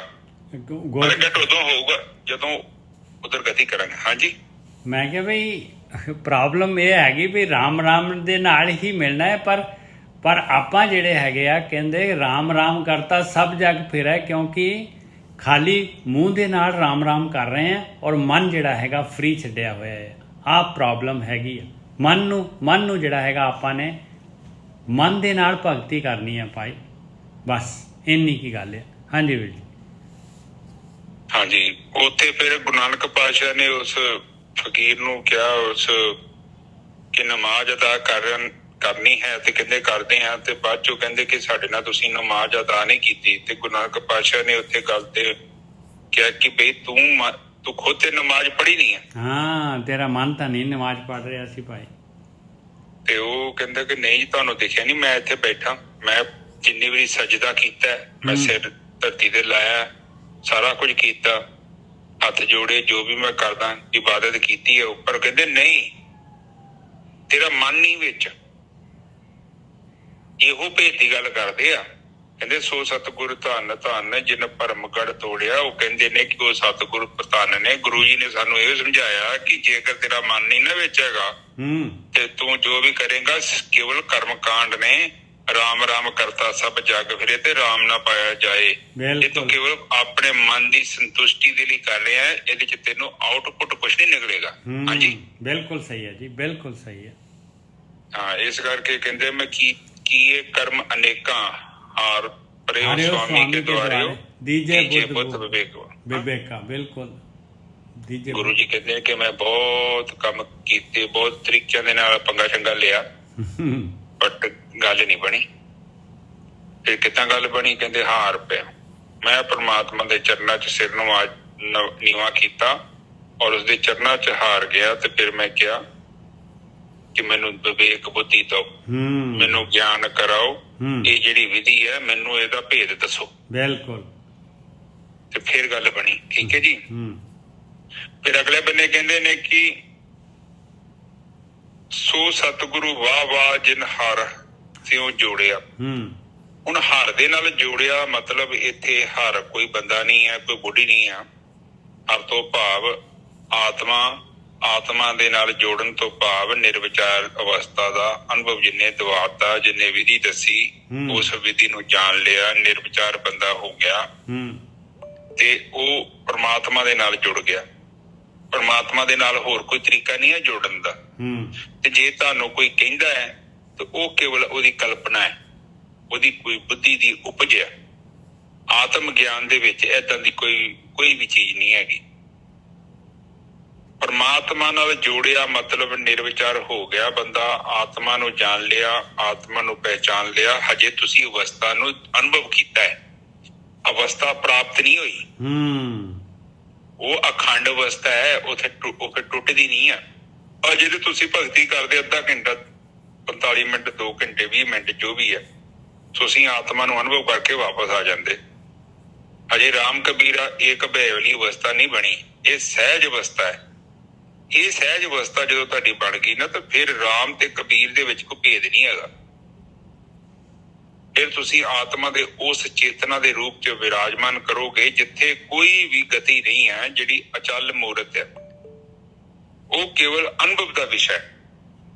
ਉੱਥੇ ਤੁਹਾਡੇ ਅੰਦਰ ਆਤਮਾ ਦਾ ਪ੍ਰਕਾਸ਼ ਪ੍ਰਗਟ ਹੋ ਜਾਣਾ ਹੈ। ਜਿਹੜਾ ਵੀ એનર્ਜੀ ਹੈ, ਜੋ ਵੀ ਤੁਹਾਡੇ ਸਰੀਰ ਨੇ ਪੈਦਾ ਕੀਤੀ ਨਾ, ਉਹ ਆਟੋਮੈਟਿਕਲੀ ਹੀ ਬ੍ਰਹਮ ਅਗਨ ਦੇ ਵਿੱਚ ਬਰਨ ਹੋ ਜਾਣੀ ਆ, ਸੜ ਜਾਏਗੀ। ਇਹ ਜਿਹੜਾ ਤੁਹਾਡਾ ਮਨ ਹੈ ਨਾ, ਤੁਹਾਡਾ ਮਨ ਦੇ ਤੁਸੀਂ ਦੇਖਿਆ ਨਹੀਂ ਹੈ, ਗੁਰੂਆਂ ਦੇ ਜਾਂ ਦੇਵੀ ਦੇਵਤਿਆਂ ਦੇ ਸਿਰ ਦੇ ਉੱਤੇ ਇੱਕ ਰਿੰਗ ਜਿਹਾ ਬਣਾਇਆ ਵਾ, ਲਾਈਟ ਵਾਂਗੂ ਬਲਬ ਜਿਹਾ ਬਣਾਉਂਦੇ, ਉਹ ਸਹੀ ਹੈ। ਉਹ ਕਵਚ ਹੈਗਾ। ਇਹ ਬ੍ਰਹਮ ਅਗਨ ਜਿਹੜੀ ਤੁਹਾਡੇ ਪੇਟ 'ਚ ਰਹਿੰਦੀ ਆ, ਨਾਭੀ ਚੱਕਰ ਜੀ ਨੂੰ ਨਾਮ ਕਹਿ ਲਓ, ਕੁਛ ਵੀ ਕਹਿ ਲਓ, ਇਹ ਜਦੋਂ ਪ੍ਰਗਟ ਹੋ ਗਈ ਤੇ ਤੁਹਾਡੇ ਅੰਦਰ ਇੱਕ ਨਾ, ਬਾਣੀ 'ਚ ਵੀ ਕਿਹਾ, ਚਾਰ ਮੁੱਖਾਂ ਵਾਲਾ ਦੀਪਕ ਤੁਹਾਡੇ ਅੰਦਰ ਜਗੇਗਾ। ਬਿਲਕੁਲ, ਚੌਮੁਖੀ ਦੀਵਾ, ਬਿਲਕੁਲ ਸਹੀ ਹੈ। ਹਾਂ, ਇਸ ਆਤਮਾ ਦਾ ਪ੍ਰਕਾਸ਼ ਜਦੋਂ ਪ੍ਰਚੰਡ ਰੂਪ 'ਚ ਹੋ ਗਿਆ, ਇੱਕ ਦੀਪਕ ਤੁਹਾਡੇ ਮੱਥੇ ਦੇ ਵਿਚਕਾਰ ਅਗਲੇ ਬੰਨੇ, ਇੱਕ ਸੱਜੇ, ਇੱਕ ਖੱਬੇ, ਇੱਕ ਬੈਕ ਸਾਈਡ ਤੇ ਲਾ ਲਓ। ਇਹ ਚਾਰ ਮੁੱਖਾਂ ਵਾਲਾ ਦੀਪਕ ਬਣੇਗਾ। ਫਿਰ ਇਹਦਾ ਹੀ ਪ੍ਰਭਾਵ ਉੱਤੇ ਸੈਂਟਰ 'ਚ ਪੈ ਜਾਂਦਾ, ਜਿਹਨੂੰ ਸਹਸਰਾ ਚੱਕਰ ਕਹਿ ਦਿੰਦੇ। ਉੱਥੇ ਇੱਕ ਉਹ ਦੀਪਕ ਜਗੇਗਾ, ਪ੍ਰਾਣ ਦਾ ਦੀਪਕ, ਤੁਹਾਡੀ ਪ੍ਰਾਣ ਊਰਜਾ ਮਤਲਬ ਇਸ ਪ੍ਰਾਣ ਊਰਜਾ ਨੂੰ ਤੁਸੀਂ ਬੰਦ ਨਹੀਂ ਕਰ ਸਕਦੇ। ਇਹਦੀ ਇਹਦਾ ਨੇਚਰ ਹੈ, ਇਹਦਾ ਸੁਭਾਅ, ਉਹ ਆਪਾਂ ਭਗਤੀ ਨਾਲ ਬਦਲ ਸਕਦੇ ਹਾਂ। ਜਿੱਥੇ ਉਹ ਭੋਗ ਦੇ ਵੱਲ ਸ਼ਕਤੀ ਜਾ ਰਹੀ ਸੀ, ਹੁਣ ਉਹੀ ਸ਼ਕਤੀ ਕਿੱਧਰ ਜਾਏਗੀ? ਯੋਗ ਦੇ ਵੱਲ। ਕਿਉਂਕਿ ਸ਼ਕਤੀ ਦਾ ਦੇਖੋ ਰੂਪ ਬਦਲ ਗਿਆ। ਹੁਣ ਇੱਕ ਅੱਗੇ ਆ, ਉਹਦੇ ਨਾਲ ਤੁਸੀਂ ਕਿਸੇ ਦਾ ਫਸਲ ਜਾਂ ਕਿਸੇ ਦੇ ਘਰ ਦਾ ਨੁਕਸਾਨ ਵੀ ਕਰ ਸਕਦੇ, ਕਿਸੇ ਦਾ ਸਮਾਨ ਛੱਡ ਸਕਦੇ ਜੋ, ਪਰ ਉਸੇ ਅਗਨ ਦੇ ਨਾਲ ਤੁਸੀਂ ਆਪਣੇ ਘਰ 'ਚ ਰੋਟੀ ਪਾਣੀ ਬਣਾ ਸਕਦੇ ਜੋ, ਚਾਹ ਬਣਾ ਸਕਦੇ, ਦੁੱਧ ਗਰਮ ਕਰ ਸਕਦੇ, ਜਾਂ ਹੋਰ ਕੋਈ ਕੰਮ ਕਰ ਸਕਦੇ। ਇਸੇ ਤਰ੍ਹਾਂ ਇਸ ਬ੍ਰਹਮ ਅਗਨ ਦਾ ਇਸਤੇਮਾਲ ਜਿਹੜਾ ਹੈ, ਆਪਾਂ ਪਹਿਲਾਂ ਭੋਗਾਂ ਨੂੰ ਭੋਗਣ ਵਾਸਤੇ ਕਰਦੇ ਸੀ, ਪਰ ਹੁਣ ਕੀ ਹੋ ਗਿਆ, ਇਸ એનર્ਜੀ ਦਾ ਇਸਤੇਮਾਲ ਆਪਾਂ ਆਤਮਾ ਦੇ ਲਈ ਕਰ ਰਹੇ ਹਾਂ। ਠੀਕ ਹੈ ਨਿੱਜਾ ਸਾਹਿਬ? ਬਿਲਕੁਲ ਸਹੀ ਹੈ ਜੀ। ਅੱਗੇ ਬੋਲੀਏ। ਨਾਮ ਨਿਧਾਨ ਅਖੁੱਟ ਗੁਰਦੇ ਦਾਰੂਓ। ਆ ਆਇਆ ਜਿਹੜੀ ਗੁਰੂ ਨੇ ਦਾਰੂ ਦੇ ਦਿੱਤੀ ਭਾਈ, ਇਹ ਬ੍ਰਹਮ ਅਗਨ ਪੈਦਾ ਹੋ ਗਈ। ਨਾਮ ਨਿਧਾਨ ਅਖੁੱਟ, ਖੁੱਟੇਗਾ ਨਹੀਂ ਹੁਣ। ਮਹਾਰੋਗ ਵਿਕਰਾਲ ਤਿਨੈ ਵਿਦਾਰੂ। ਇਸ ਜਗ੍ਹਾ ਦੇ ਉੱਤੇ ਜਾ ਕੇ ਜਦ ਬ੍ਰਹਮ ਅਗਨ ਪ੍ਰਗਟ ਹੁੰਦੀ ਹੈ, ਤਾਂ ਜਾ ਕੇ ਕਾਮ ਕ੍ਰੋਧ ਲੋਭ ਮੋਹ ਅਹੰਕਾਰ, ਇਹ ਮਾਇਆ ਜਿਹੜੀ ਹੈ, ਇਹ ਪੂਰਨ ਰੂਪ 'ਚ ਜਿੱਤੀ ਜਾਂਦੀ ਹੈ। ਮਾਇਆ ਨਾਮ ਨਿਦਾਨ ਬਹੁਤ ਖਜ਼ਾਨਿਆ। ਆਇਆ ਨਾਮ ਨਿਦਾਨ, ਔਰ ਇਹਦੇ ਜਿੰਨਾ ਜਿਹੜਾ ਹੈਗਾ ਕੀਮਤੀ ਕੋਈ ਵਸਤੂ ਹੈ ਹੀ ਨਹੀਂ ਦੁਨੀਆ ਦੇ ਵਿੱਚ। ਔਰ ਜਨਮ ਮਨੁੱਖੀ ਜੂਨ ਜਿੱਤ ਲਈ, ਜਿੱਤਾ ਜਨਮ ਅਪਾਰ ਆਪ ਪਛਾਨਿਆ। ਹਾਂਜੀ ਵੀਰ ਜੀ।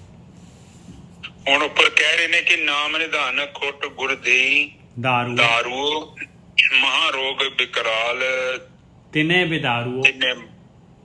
ਪਹਿਲੀ ਗੱਲ ਤੇ ਉਹ ਕਹਿੰਦੇ ਕਿ ਏਦਾਂ ਦੀ ਦਵਾਈ ਦਿੱਤੀ ਨਾਮ ਰੂਪੀ, ਜਿਹਨੇ ਕੀ ਕੀਤਾ, ਜਿਹੜੀ ਔਗਣਾ ਦੀ ਜਿਹੜੀ ਬਿਮਾਰੀ ਚਿੰਬੜ ਗਈ ਸੀ, ਉਸ ਤੋਂ ਮੈਨੂੰ ਮੁਕਤੀ ਮਿਲ ਗਈ ਆ, ਉਹ ਨਸ਼ਟ ਹੋ ਗਏ ਨੇ। ਦੇਖੋ ਪਹਿਲਾਂ ਦਵਾਈ ਮਿਲੀ ਹੈ, ਉਸ ਤੋਂ ਬਾਅਦ ਕਹਿੰਦੇ ਬਿਮਾਰੀ ਦੂਰ ਹੋਈ ਆ। ਬਿਲਕੁਲ। ਔਰ ਇਹ ਨਾਮ ਦੀ ਜਿਹੜੀ ਦਵਾਈ ਹੈ, ਉਹ ਹੈ ਭਗਤੀ, ਧਿਆਨ ਤੇ ਸਿਮਰਨ। ਹਾਂ, ਇਹਦੇ ਨਾਲ ਇਹਦੇ ਨਾਲ ਉਹ ਖਰੀਦੀ ਜਾ ਸਕਦੀ ਹੈ ਨਾਮ ਰੂਪੀ ਦਵਾਈ।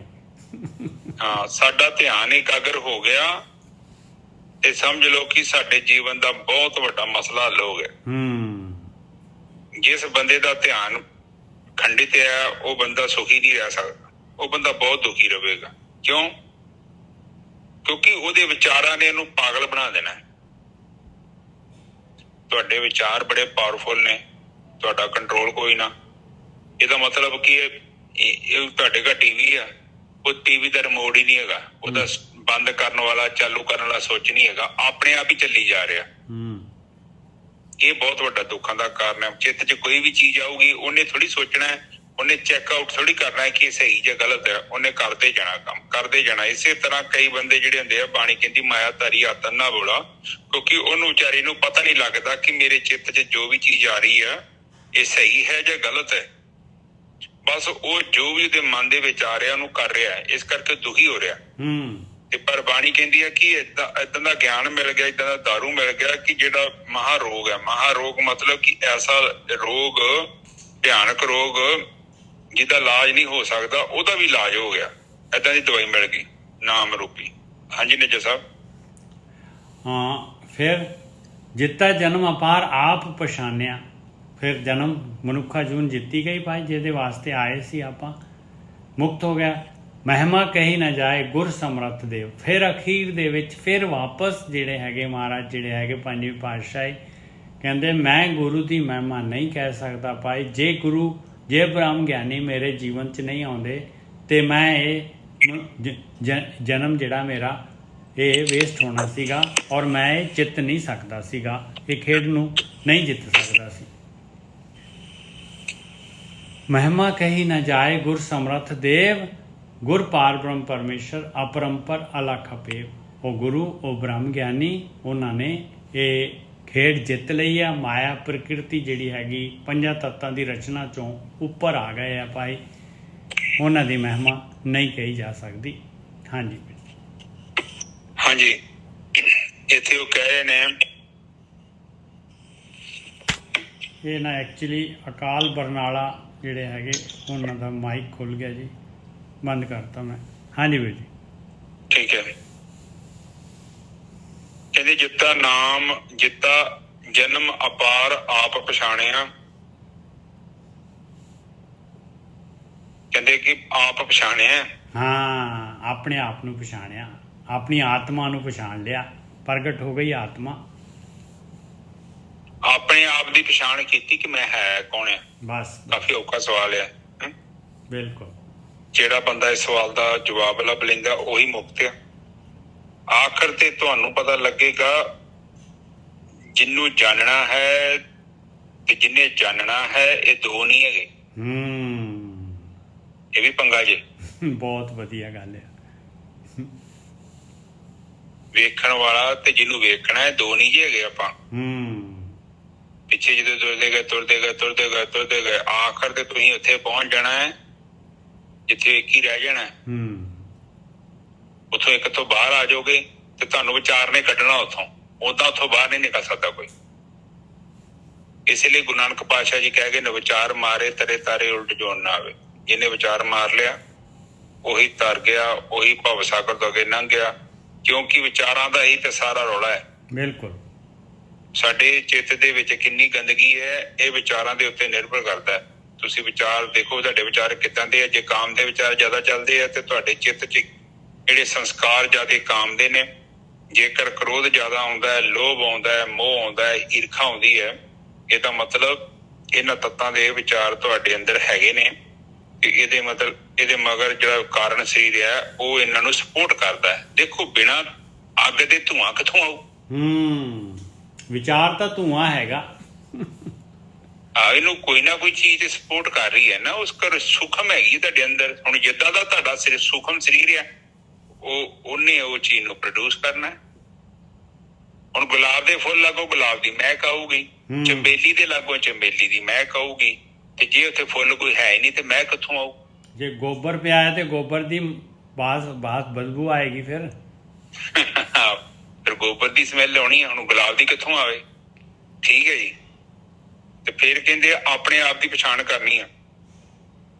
ਤੇ ਆਪਣੇ ਆਪ ਦੀ ਪਛਾਣ ਉਦੋਂ ਹੋਊਗੀ ਜਦੋਂ ਸਾਰੀਆਂ ਪਰਤਾਂ ਉਤਰ ਜਾਣਗੀਆਂ ਤੇ ਤੁਸੀਂ ਆਪਣੇ ਆਪ ਨੂੰ ਦੇਖ ਲਓਗੇ। ਜਿੱਥੇ ਰਾਮ ਕਬੀਰਾ ਏਕ ਬੈਤੇ ਕੋਈ ਨਾ ਸ਼ਕੇ ਪਛਾਣੀ, ਉਹ ਹੈ ਆਪਣੇ ਆਪ ਨੂੰ ਪਛਾਣਨਾ।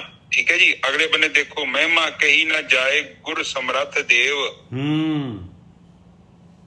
ਉਹ ਕਹਿੰਦੇ ਜਿਹੜੇ ਇਹ ਗਿਆਨ ਕਰਾਉਣ ਉਹਨਾਂ ਦੀ ਮਹਿਮਾ ਨਹੀਂ ਕਹੀ ਜਾਂਦੀ, ਉਹਨਾਂ ਦੀ ਵਡਿਆਈ ਨਹੀਂ ਕਰ ਸਕਦੇ, ਕਿਉਂਕਿ ਉਹ ਕਾਫੀ ਵੱਡਾ ਕੰਮ ਕੀਤਾ ਇਹਨਾਂ ਨੇ। ਤੁਹਾਡਾ ਗਿਆਨ ਦੇ ਵਿੱਚ ਉਚਾਈ ਲਿਆਂਦੀ ਹੈ, ਤੁਹਾਨੂੰ ਵਹਿਮਾਂ ਭਰਮਾਂ ਤੋਂ, ਅਗਿਆਨ ਤੋਂ, ਅਵਿਦਿਆ ਤੋਂ ਮੁਕਤ ਕਰ ਦਿੱਤਾ, ਜੀਵਨ ਦੀ ਦਿਸ਼ਾ ਬਦਲ ਦਿੱਤੀ। ਦੇਖੋ, ਔਰ ਜਿੱਥੇ ਗੁਰਕੀ ਸਾਹਿਬ ਦੇਵ ਲਿਖਿਆ ਹੋਇਆ ਹੈ, ਮਹਿਮਾ ਕਹੀ ਨਾ ਜਾਏ ਗੁਰ ਸਮਰੱਥ ਦੇਵ। ਦੇਵ ਦਾ ਮਤਲਬ ਹੁੰਦਾ ਹੈ ਪ੍ਰਕਾਸ਼ ਰੂਪ, ਜਿਹੜਾ ਪੰਜਾਂ ਤੱਤਾਂ ਦੇ ਉੱਪਰ, ਪੰਜਾਂ ਤੱਤਾਂ ਦੇ ਵਿੱਚ ਨਹੀਂ ਹੈਗਾ, ਉਹਨੂੰ ਦੇਵ ਕਹਿੰਦੇ ਆ। ਹਾਂਜੀ ਵੀਰ ਜੀ।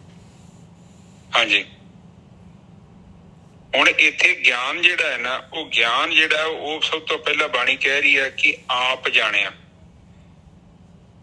ਮਤਲਬ ਕਿਸੇ ਦਾ ਜਾਣਿਆ ਸਾਡਾ ਗਿਆਨ ਨਹੀਂ ਹੋ ਸਕਦਾ। ਇਹ ਬਹੁਤ ਇੰਪੋਰਟੈਂਟ ਗੱਲ ਹੈ ਜੀ। ਜ਼ਿਆਦਾਤਰ ਆਪਾਂ ਜਾਣਨ ਦੀ ਕੋਸ਼ਿਸ਼ ਨਹੀਂ ਕਰਦੇ। ਸਾਨੂੰ ਕੋਈ ਠੱਗ, ਕੋਈ ਬਾਬਾ, ਕੋਈ ਸੰਤ, ਜੋ ਮਰਜ਼ੀ ਬਣ ਕੇ ਬੈਠਾ ਹੈ, ਉਹ ਕਹਿੰਦਾ ਤੁਹਾਨੂੰ ਟੈਨਸ਼ਨ ਲੈਣ ਦੀ ਲੋੜ ਨਹੀਂ, ਮੈਂ ਆਪੇ ਟੈਨਸ਼ਨ ਚੁੱਕ ਲਈ ਆ, ਮੈਂ ਤੁਹਾਨੂੰ ਆਪਣੇ ਆਪ ਹੀ ਮੁਕਤ ਕਰਾ ਦਾਂਗਾ, ਤੁਸੀਂ ਬਸ ਮੇਰੀ ਫੋਟੋ ਦਾ ਧਿਆਨ ਕਰੋ। ਹੁਣ ਇੱਥੇ ਬਾਣੀ ਕਹਿੰਦੀ ਆ, ਜਿੱਤਾ ਜਨਮ ਅਪਾਰ ਆਪ ਪਛਾਣਿਆ, ਕਿ ਉਹੀ ਬੰਦਾ ਬਾਜੀ ਮਾਰ ਗਿਆ ਜਿਹਨੇ ਆਪਣੇ ਆਪ ਨੂੰ ਪਛਾਣ ਲਿਆ। ਇੱਥੇ ਏਦਾਂ ਦੀ ਕੋਈ ਵੀ ਗੱਲ ਨਹੀਂ ਜੀ ਹੋਈ।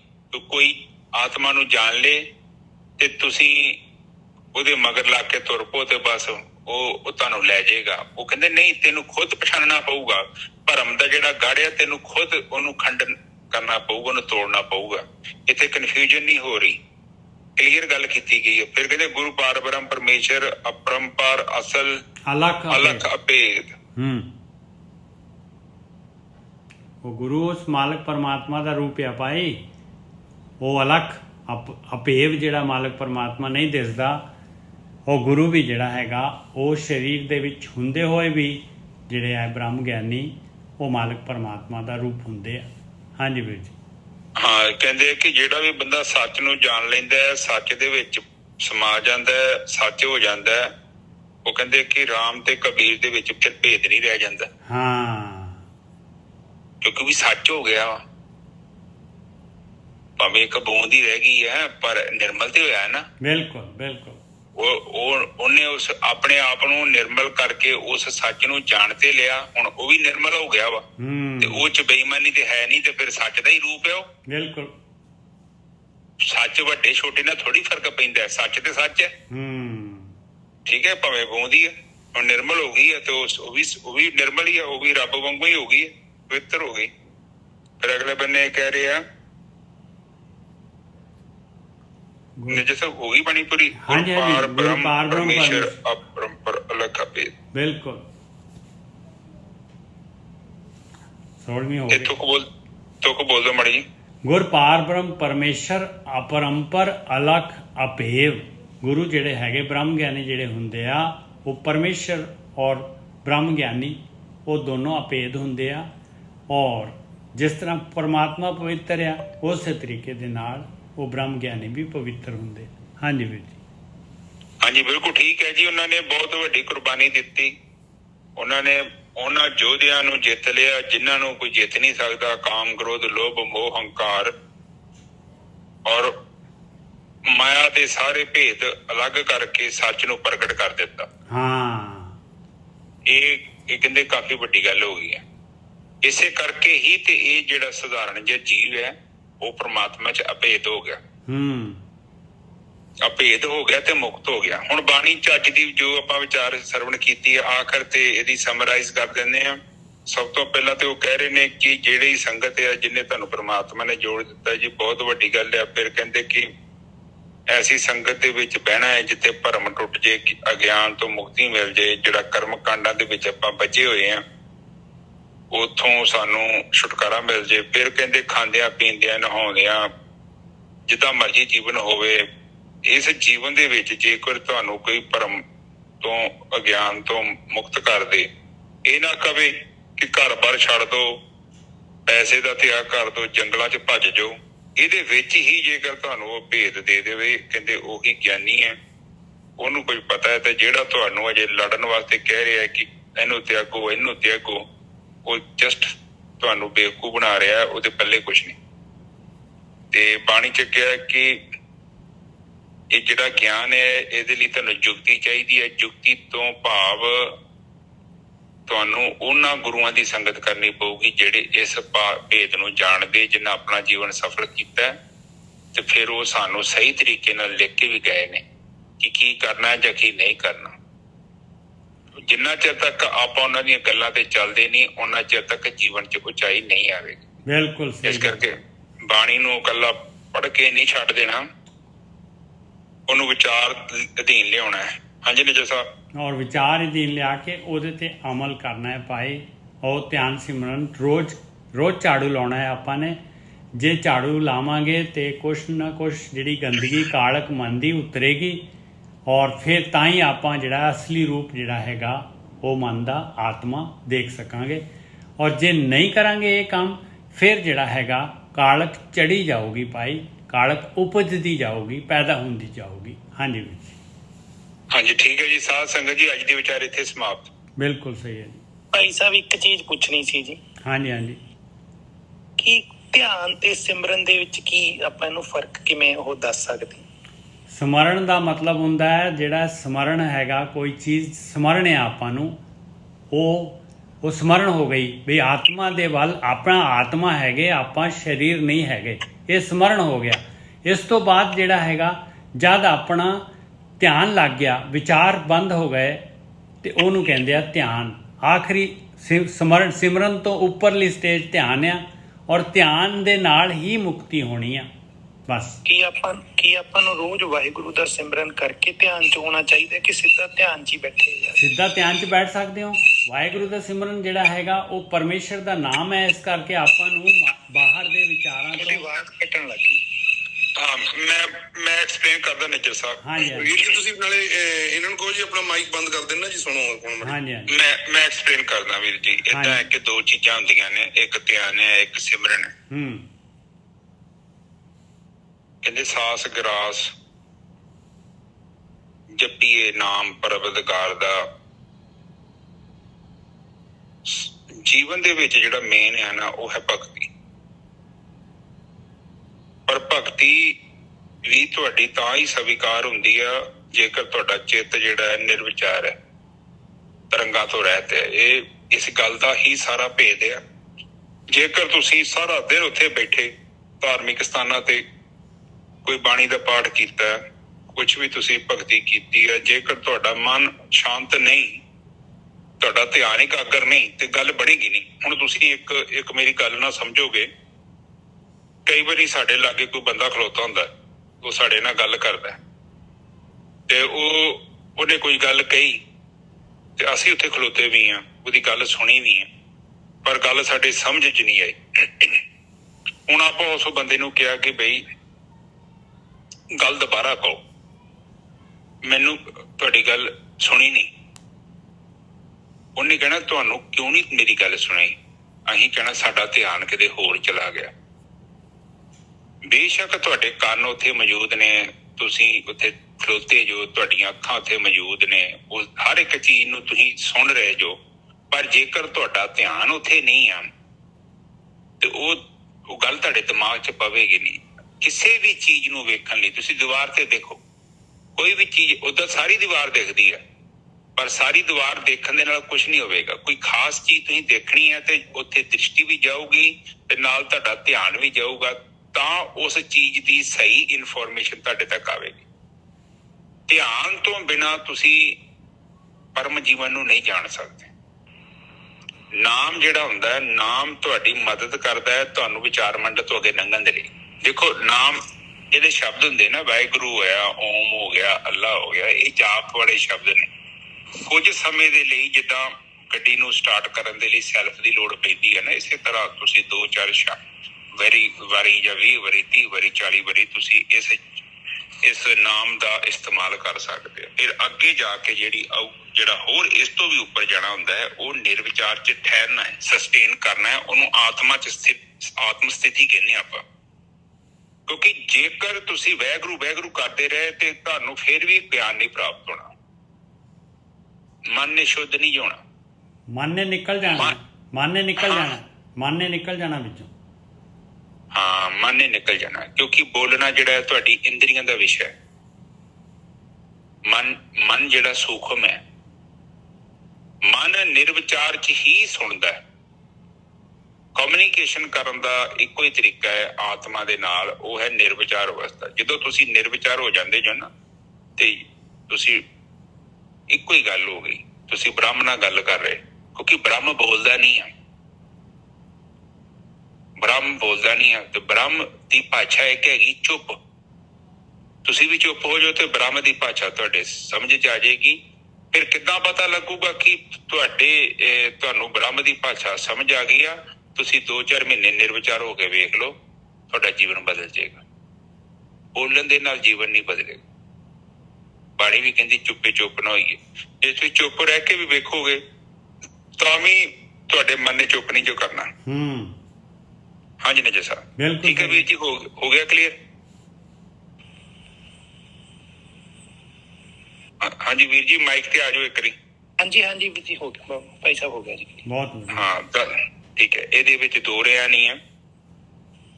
ਨਿਰਵਿਚਾਰ ਕੀ ਆ? ਬਾਣੀ ਕਹਿੰਦੀ ਆ, ਬਾਣੀ ਚ ਇੱਕ ਤੁਕ ਆਉਂਦੀ ਹੈ, ਘੜੀਏ ਸੁਰਤ। ਨਿਜਰ ਸਾਹਿਬ ਬੋਲੋ ਤੁਕ ਜਿਹੜਾ। ਘੜੀਏ ਸੁਰਤ ਮਤ ਮਨ ਬੁੱਧ, ਘੜੀਏ ਸੁਰਾਂ ਸਿਦਾਂ ਕੀ ਸੁਧ। ਉਹ ਕਹਿੰਦੇ ਸਾਰਾ ਕੁਝ ਉੱਥੇ ਘੜਿਆ ਜਾਂਦਾ ਹੈ। ਹੁਣ ਉਹ ਕਿੱਦਾਂ ਘੜਿਆ ਜਾਂਦਾ ਹੈ ਉਹ ਨਹੀਂ ਕਹਿੰਦੇ ਦੱਸ ਸਕਦੇ। ਦੁਨੀਆ ਕੋਸ਼ਿਸ਼ ਕਰਦੀ ਹੈ ਔਗਣਾਂ ਤੋਂ ਮੁਕਤ ਹੋ ਜਾਈਏ। ਇਹ ਪੰਜੇ ਜਿਹੜੇ ਔਗਣੇ ਆ, ਜਿਹੜੇ ਬਿਮਾਰੀਆਂ ਨੇ, ਇਹਨਾਂ ਤੋਂ ਮੁਕਤ ਹੋ ਜਾਈਏ। ਪਰ ਇਹਨਾਂ ਤੋਂ ਮੁਕਤ ਹੋਣ ਦਾ ਕੋਈ ਵੀ ਤਰੀਕਾ ਨਹੀਂ ਹੈ। ਕੇਵਲ ਇੱਕ ਤਰੀਕਾ ਹੈ, ਤੁਸੀਂ ਨਿਰਵਿਚਾਰ ਅਵਸਥਾ 'ਚ ਬਹਿਣਾ ਸ਼ੁਰੂ ਕਰ ਦਿਓ ਬਸ। ਔਰ ਨਿਰਵਿਚਾਰ ਤੱਕ ਪਹੁੰਚਣ ਦੇ ਲਈ ਤੁਹਾਨੂੰ ਜਿਹੜੀ ਸ਼ੁਰੂਆਤ ਕਰਨੀ ਪੈਣੀ ਆ ਉਹ 2-4 ਵਾਰੀ, 1 ਵਾਰੀ, 5 ਵਾਰੀ, 10 ਵਾਰੀ, 20 ਵਾਰੀ, 50 ਵਾਰੀ ਉਹ ਤੁਹਾਨੂੰ ਵਾਹਿਗੁਰੂ ਦਾ ਜਾਪ ਕਰਨਾ ਹੀ ਪੈਣਾ ਹੈ। ਹੋਰ ਕੋਈ ਤਰੀਕਾ ਨਹੀਂ ਹੈ। ਔਰ ਬਾਅਦ ਦੇ ਵਿੱਚ ਜਦੋਂ ਤੁਸੀਂ ਨਿਰਵਿਚਾਰ ਹੋਣ ਲੱਗ ਪਏ ਫਿਰ ਲੋੜ ਵੀ ਨਹੀਂ, ਇੱਕ ਸਮਾਂ ਆਊਗਾ ਫਿਰ ਤੁਸੀਂ ਬਿਨਾਂ ਜਪਿਆ ਹੀ ਨਿਰਵਿਚਾਰ ਹੋ ਸਕਦੇ। ਔਰ ਇੱਕ ਸਮਾਂ ਆਊਗਾ ਤੁਹਾਨੂੰ ਨਿਰਵਿਚਾਰ ਹੋਣ ਦੀ ਲੋੜ ਹੀ ਨਹੀਂ, ਤੁਸੀਂ ਨਿਰਵਿਚਾਰ ਹੀ ਅੱਠੇ ਪੈਰ ਹੀ ਨਿਰਵਿਚਾਰ ਰਹਿਣਾ, ਕੋਈ ਵਿਚਾਰ ਨਹੀਂ ਆਵੇਗਾ। ਨਿਜਾ ਸਾਹਿਬ ਬਿਲਕੁਲ ਸਹੀ ਗੱਲ ਹੈ, ਬਿਲਕੁਲ ਸਹੀ ਗੱਲ ਹੈ। ਜਦ ਵੀ ਆਪਾਂ ਨੇ ਕੰਮਕਾਰ ਜਾਂ ਜੋ ਵੀ ਘਰ ਗ੍ਰਸਤੀ ਹੈਗੀ ਉਹਦੇ ਉੱਤੇ ਕੁਝ ਡਿਸੀਜਨ ਲੈਣਾ ਹੈ, ਪਾਸਟ ਡਾਟਾ ਚੱਕਣਾ ਹੈ, ਚੱਕ ਕੇ ਉਹਨੂੰ ਜਿਹੜਾ ਡਿਸੀਜਨ ਲੈ ਕੇ ਆਪਾਂ ਇਮੀਡੀਏਟਲੀ ਜਿਹੜਾ ਹੈਗਾ ਫਿਰ ਵਾਪਸ ਜਿਹੜਾ ਨਿਰਵਿਚਾਰ ਹੋ ਜਾਂਦੇ ਬਸ। ਹਾਂਜੀ, ਤੁਹਾਨੂੰ ਕਾਮ, ਕ੍ਰੋਧ, ਲੋਭ, ਮੋਹ, ਹੰਕਾਰ ਜਿਹੜੇ ਹੈਗੇ ਨੇ ਇਹਨਾਂ ਦੇ ਵਿਚਾਰ ਖਿੱਚ ਨਹੀਂ ਸਕਦੇ ਕਿਉਂਕਿ ਚੇਤਨਾ ਪ੍ਰਗਟ ਹੋ ਚੁੱਕੀ ਹੈ। ਜਦੋਂ ਚੇਤਨਾ ਪ੍ਰਗਟ ਹੋ ਗਈ ਉੱਥੇ ਕੋਈ ਚੀਜ਼, ਉੱਥੇ ਬਹੁਤ ਪਾਵਰਫੁਲ ਅਗਨ ਤੁਹਾਡੇ ਅੰਦਰ ਹੈਗੀ ਹੈ, ਜਿਹੜਾ ਉੱਤੇ ਦੀਪਕ ਨਹੀਂ ਜਲਦੀ, ਅਖੰਡ ਜੋਤ ਤੁਹਾਡੇ 'ਚ ਪ੍ਰਗਟ ਹੋ ਗਈ ਆ। ਉੱਥੇ ਕੋਈ ਜਾ ਨਹੀਂ ਸਕਦਾ। ਹੁਣ ਵਿਚਾਰ ਲਈ ਕਿੱਥੋਂ ਜਾਣਾ? ਕਿਉਂਕਿ ਸਾੜ ਦਿੰਦੀ ਉਹ ਅਗਨ ਪ੍ਰਜਲਿਤ ਹੋ ਚੁੱਕੀ ਆ, ਅਗਨ ਪ੍ਰਗਟ ਹੋ ਚੁੱਕੀ ਆ। ਬ੍ਰਹਮ ਥੱਲੇ ਪ੍ਰਕਿਰਤੀ ਆ, ਉੱਤੇ ਪੁਰਸ਼ ਆ। ਇਹ ਪੁਰਸ਼ ਤੇ ਪ੍ਰਕਿਰਤੀ ਦਾ ਮਿਲਨ ਹੋ ਜਾਂਦਾ ਹੈ ਤੁਹਾਡੇ ਸਾਸਰਾ ਚੱਕਰ 'ਚ, ਉੱਪਰ ਕਰਾਉਨ ਚੱਕਰ 'ਚ ਜਾ ਕੇ ਫਿਰ ਦੋਨਾਂ ਦਾ ਮਿਲਨ ਹੋ ਜਾਂਦਾ, ਉੱਥੇ ਖਤਮ ਕਹਾਣੀ। ਮੈਂ ਇਸਤਰੀ ਤੇ ਪੁਰਸ਼ ਹੈ ਤੁਹਾਡੇ ਅੰਦਰ, ਦੋਨੋਂ ਤੱਤ ਵੇਖੋ। ਸਾਰਿਆਂ ਨੂੰ ਪਤਾ ਹੈ ਕਿ ਬੰਦੇ ਅੰਦਰ ਇੱਕ ਔਰਤ ਹੈ ਤੇ ਔਰਤ ਅੰਦਰ ਇੱਕ ਬੰਦਾ ਹੈ। ਹੁਣ ਕਈ ਔਰਤਾਂ ਨੂੰ ਵੇਖੋ ਤੁਹਾਨੂੰ ਦਾੜੀ ਨਹੀਂ ਆ ਜਾਂਦੀ ਵਿਚਾਰੀਆਂ ਨੂੰ, ਉਹਦਾ ਕਾਰਨ ਕੀ ਹੈ? ਉਹਨਾਂ ਦਾ ਜਿਹੜਾ ਬੰਦਾ ਹੈ ਉਹ ਪਾਵਰਫੁਲ ਹੋ ਗਿਆ। ਉਹਦਾ 49:51 ਦੀ ਰੇਸ਼ੋ ਹੁੰਦੀ ਹੈ, ਪਰ ਜਦੋਂ ਰੇਸ਼ੋ 'ਚ ਥੋੜਾ ਹਾਰਮੋਨ ਬੈਲੈਂਸ ਖਰਾਬ ਹੋ ਜਾਂਦਾ ਹੈ ਤੇ ਫਿਰ ਕਈ ਔਰਤਾਂ ਦੇ ਵਿੱਚ ਬੰਦਿਆਂ ਦੇ ਗੁਣ ਆ ਜਾਂਦੇ ਆ ਤੇ ਕਈ ਬੰਦਿਆਂ 'ਚ ਔਰਤਾਂ ਦੇ ਗੁਣ ਆ ਜਾਂਦੇ। ਇਹ ਤੁਹਾਡੇ ਲਾਗੇ ਬੰਨੇ ਦੇਖੋਗੇ ਤੁਹਾਨੂੰ ਪਤਾ ਲੱਗ ਜਾਏ। ਸੋ ਚੀਜ਼ਾਂ ਏਦਾਂ ਹੀ ਆ। ਇਸੇ ਤਰ੍ਹਾਂ ਜਦੋਂ ਤੁਸੀਂ ਬੰਦਗੀ ਕਰਦੇ ਜਾਂਦੇ ਇੱਕ ਸਮਾਂ ਆਉਂਦਾ ਹੈ ਸਭ ਕੁਝ ਸ਼ਾਂਤ ਹੋ ਜਾਂਦਾ। ਸਭ ਕੁਝ ਸ਼ਾਂਤ ਹੋ ਗਿਆ ਫਿਰ ਰਾਮਾਨੰਦ ਜੀ ਇਸੇ ਗੱਲ ਨੂੰ ਕਹਿੰਦੇ ਨੇ, ਕਹਿੰਦੇ ਕਤ ਜਾਈਏ ਰੇ ਘਰ ਲਾਗੋ ਰੰਗ, ਮੇਰਾ ਚਿੱਤ ਨਾ ਚੱਲੇ ਮਨ ਪਿਓ ਭੰਗ। ਕਿੱਥੇ ਜਾਵਾਂ ਮੈਂ? ਘਰੇ ਰੰਗ ਲੱਗ ਗਿਆ ਮਤਲਬ ਆਤਮਾ ਦੇ ਵਿੱਚ ਮੈਂ ਚਲਾ ਗਿਆ ਔਰ ਮੈਂ ਹੁਣ ਸਹਿਜ ਸਮਾਧੀ 'ਚ ਆ ਗਿਆ। ਮੈਨੂੰ ਹੁਣ ਕੁਛ ਕਰਨ ਦੀ ਲੋੜ ਹੀ ਨਹੀਂ ਪੈ ਰਹੀ ਕਿਉਂਕਿ ਜਦੋਂ ਬੰਦਾ ਮੰਜ਼ਿਲ ਤੇ ਪਹੁੰਚ ਜਾਂਦਾ ਤੇ ਯਾਤਰਾ ਰੁਕ ਗਈ। ਅੱਜ ਦੀ ਵਿਚਾਰ ਇੱਥੇ ਸਮਾਪਤ। ਬਹੁਤ ਵਧੀਆ ਜੀ।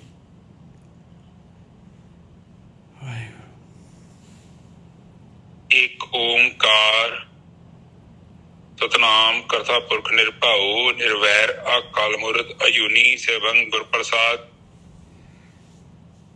हे ਮੇਰੇ ਪਿਤਾ ਗਰੀਬ ਨਵਾਜ, ਬਾਣੀ ਪੜ੍ਹਦੇ ਆ, ਵਿਚਾਰ ਕਰਦੇ ਆ, ਅਨੇਕਾਂ ਪ੍ਰਕਾਰ ਦੀਆਂ ਭੁੱਲਾਂ ਤੇ ਗਲਤੀਆਂ ਹੋ ਗਈਆਂ, ਨਿਦਾਨ ਬੱਚੇ ਸਮਝ ਕੇ ਮਾਫ ਕਰੋ। ਅੱਗੇ ਤੋਂ ਸ਼ੁੱਧ ਤੇ ਸਪਸ਼ਟ ਬਾਣੀ ਪੜ੍ਹਨ ਦੀ ਆਗਿਆ ਬਖਸ਼ਣੀ। ਆਈ ਸੰਗਤ ਦੀ ਹਾਜ਼ਰੀ ਆਪਣੇ ਦਰ ਤੇ ਪ੍ਰਵਾਨ ਕਰਨੀ। ਵਾਹਿਗੁਰੂ ਜੀ ਕਾ ਖਾਲਸਾ, ਵਾਹਿਗੁਰੂ ਜੀ ਕੀ ਫਤਿਹ। ਵਾਹਿਗੁਰੂ ਵਾਹਿਗੁਰੂ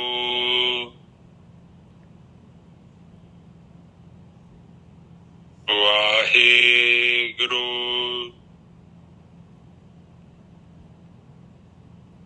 ਵਾਹਿਗੁਰੂ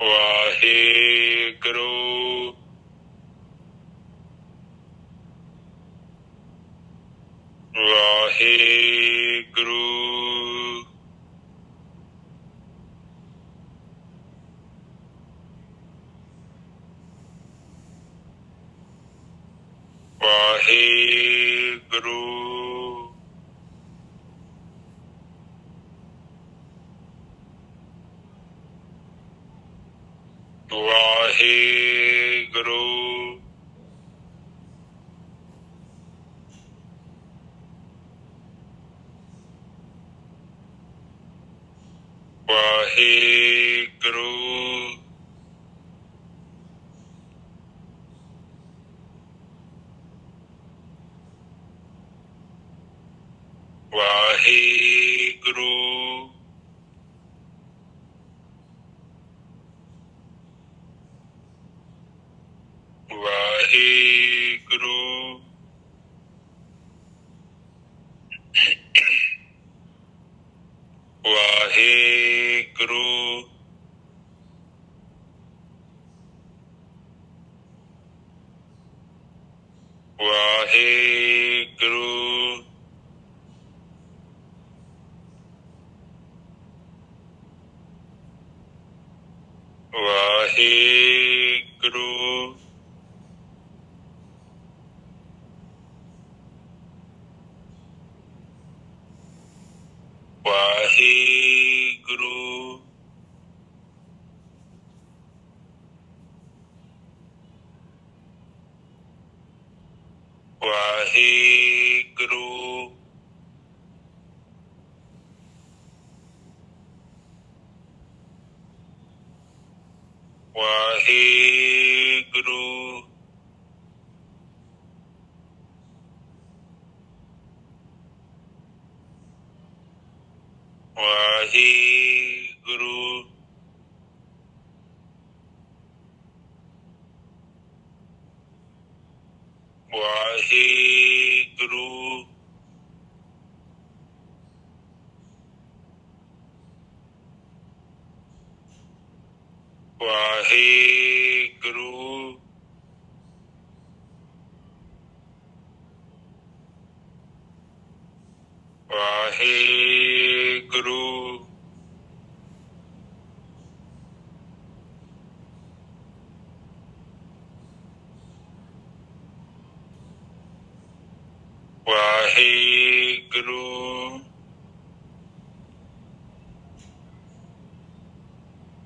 ਵਾਹਿਗੁਰੂ ਸਾਧ ਸੰਗਤ ਜੀ ਤੁਸੀਂ ਚੁੱਪ ਹੋ ਜਾਓ ਵਾਹਿਗੁਰੂ ਵਾਹਿਗੁਰੂ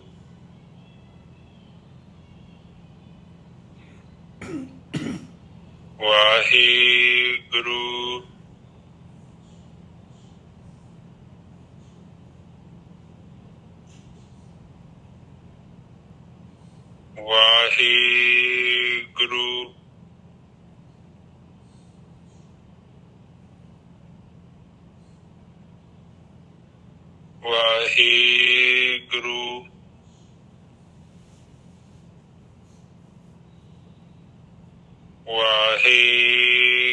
ਵਾਹਿਗੁਰੂ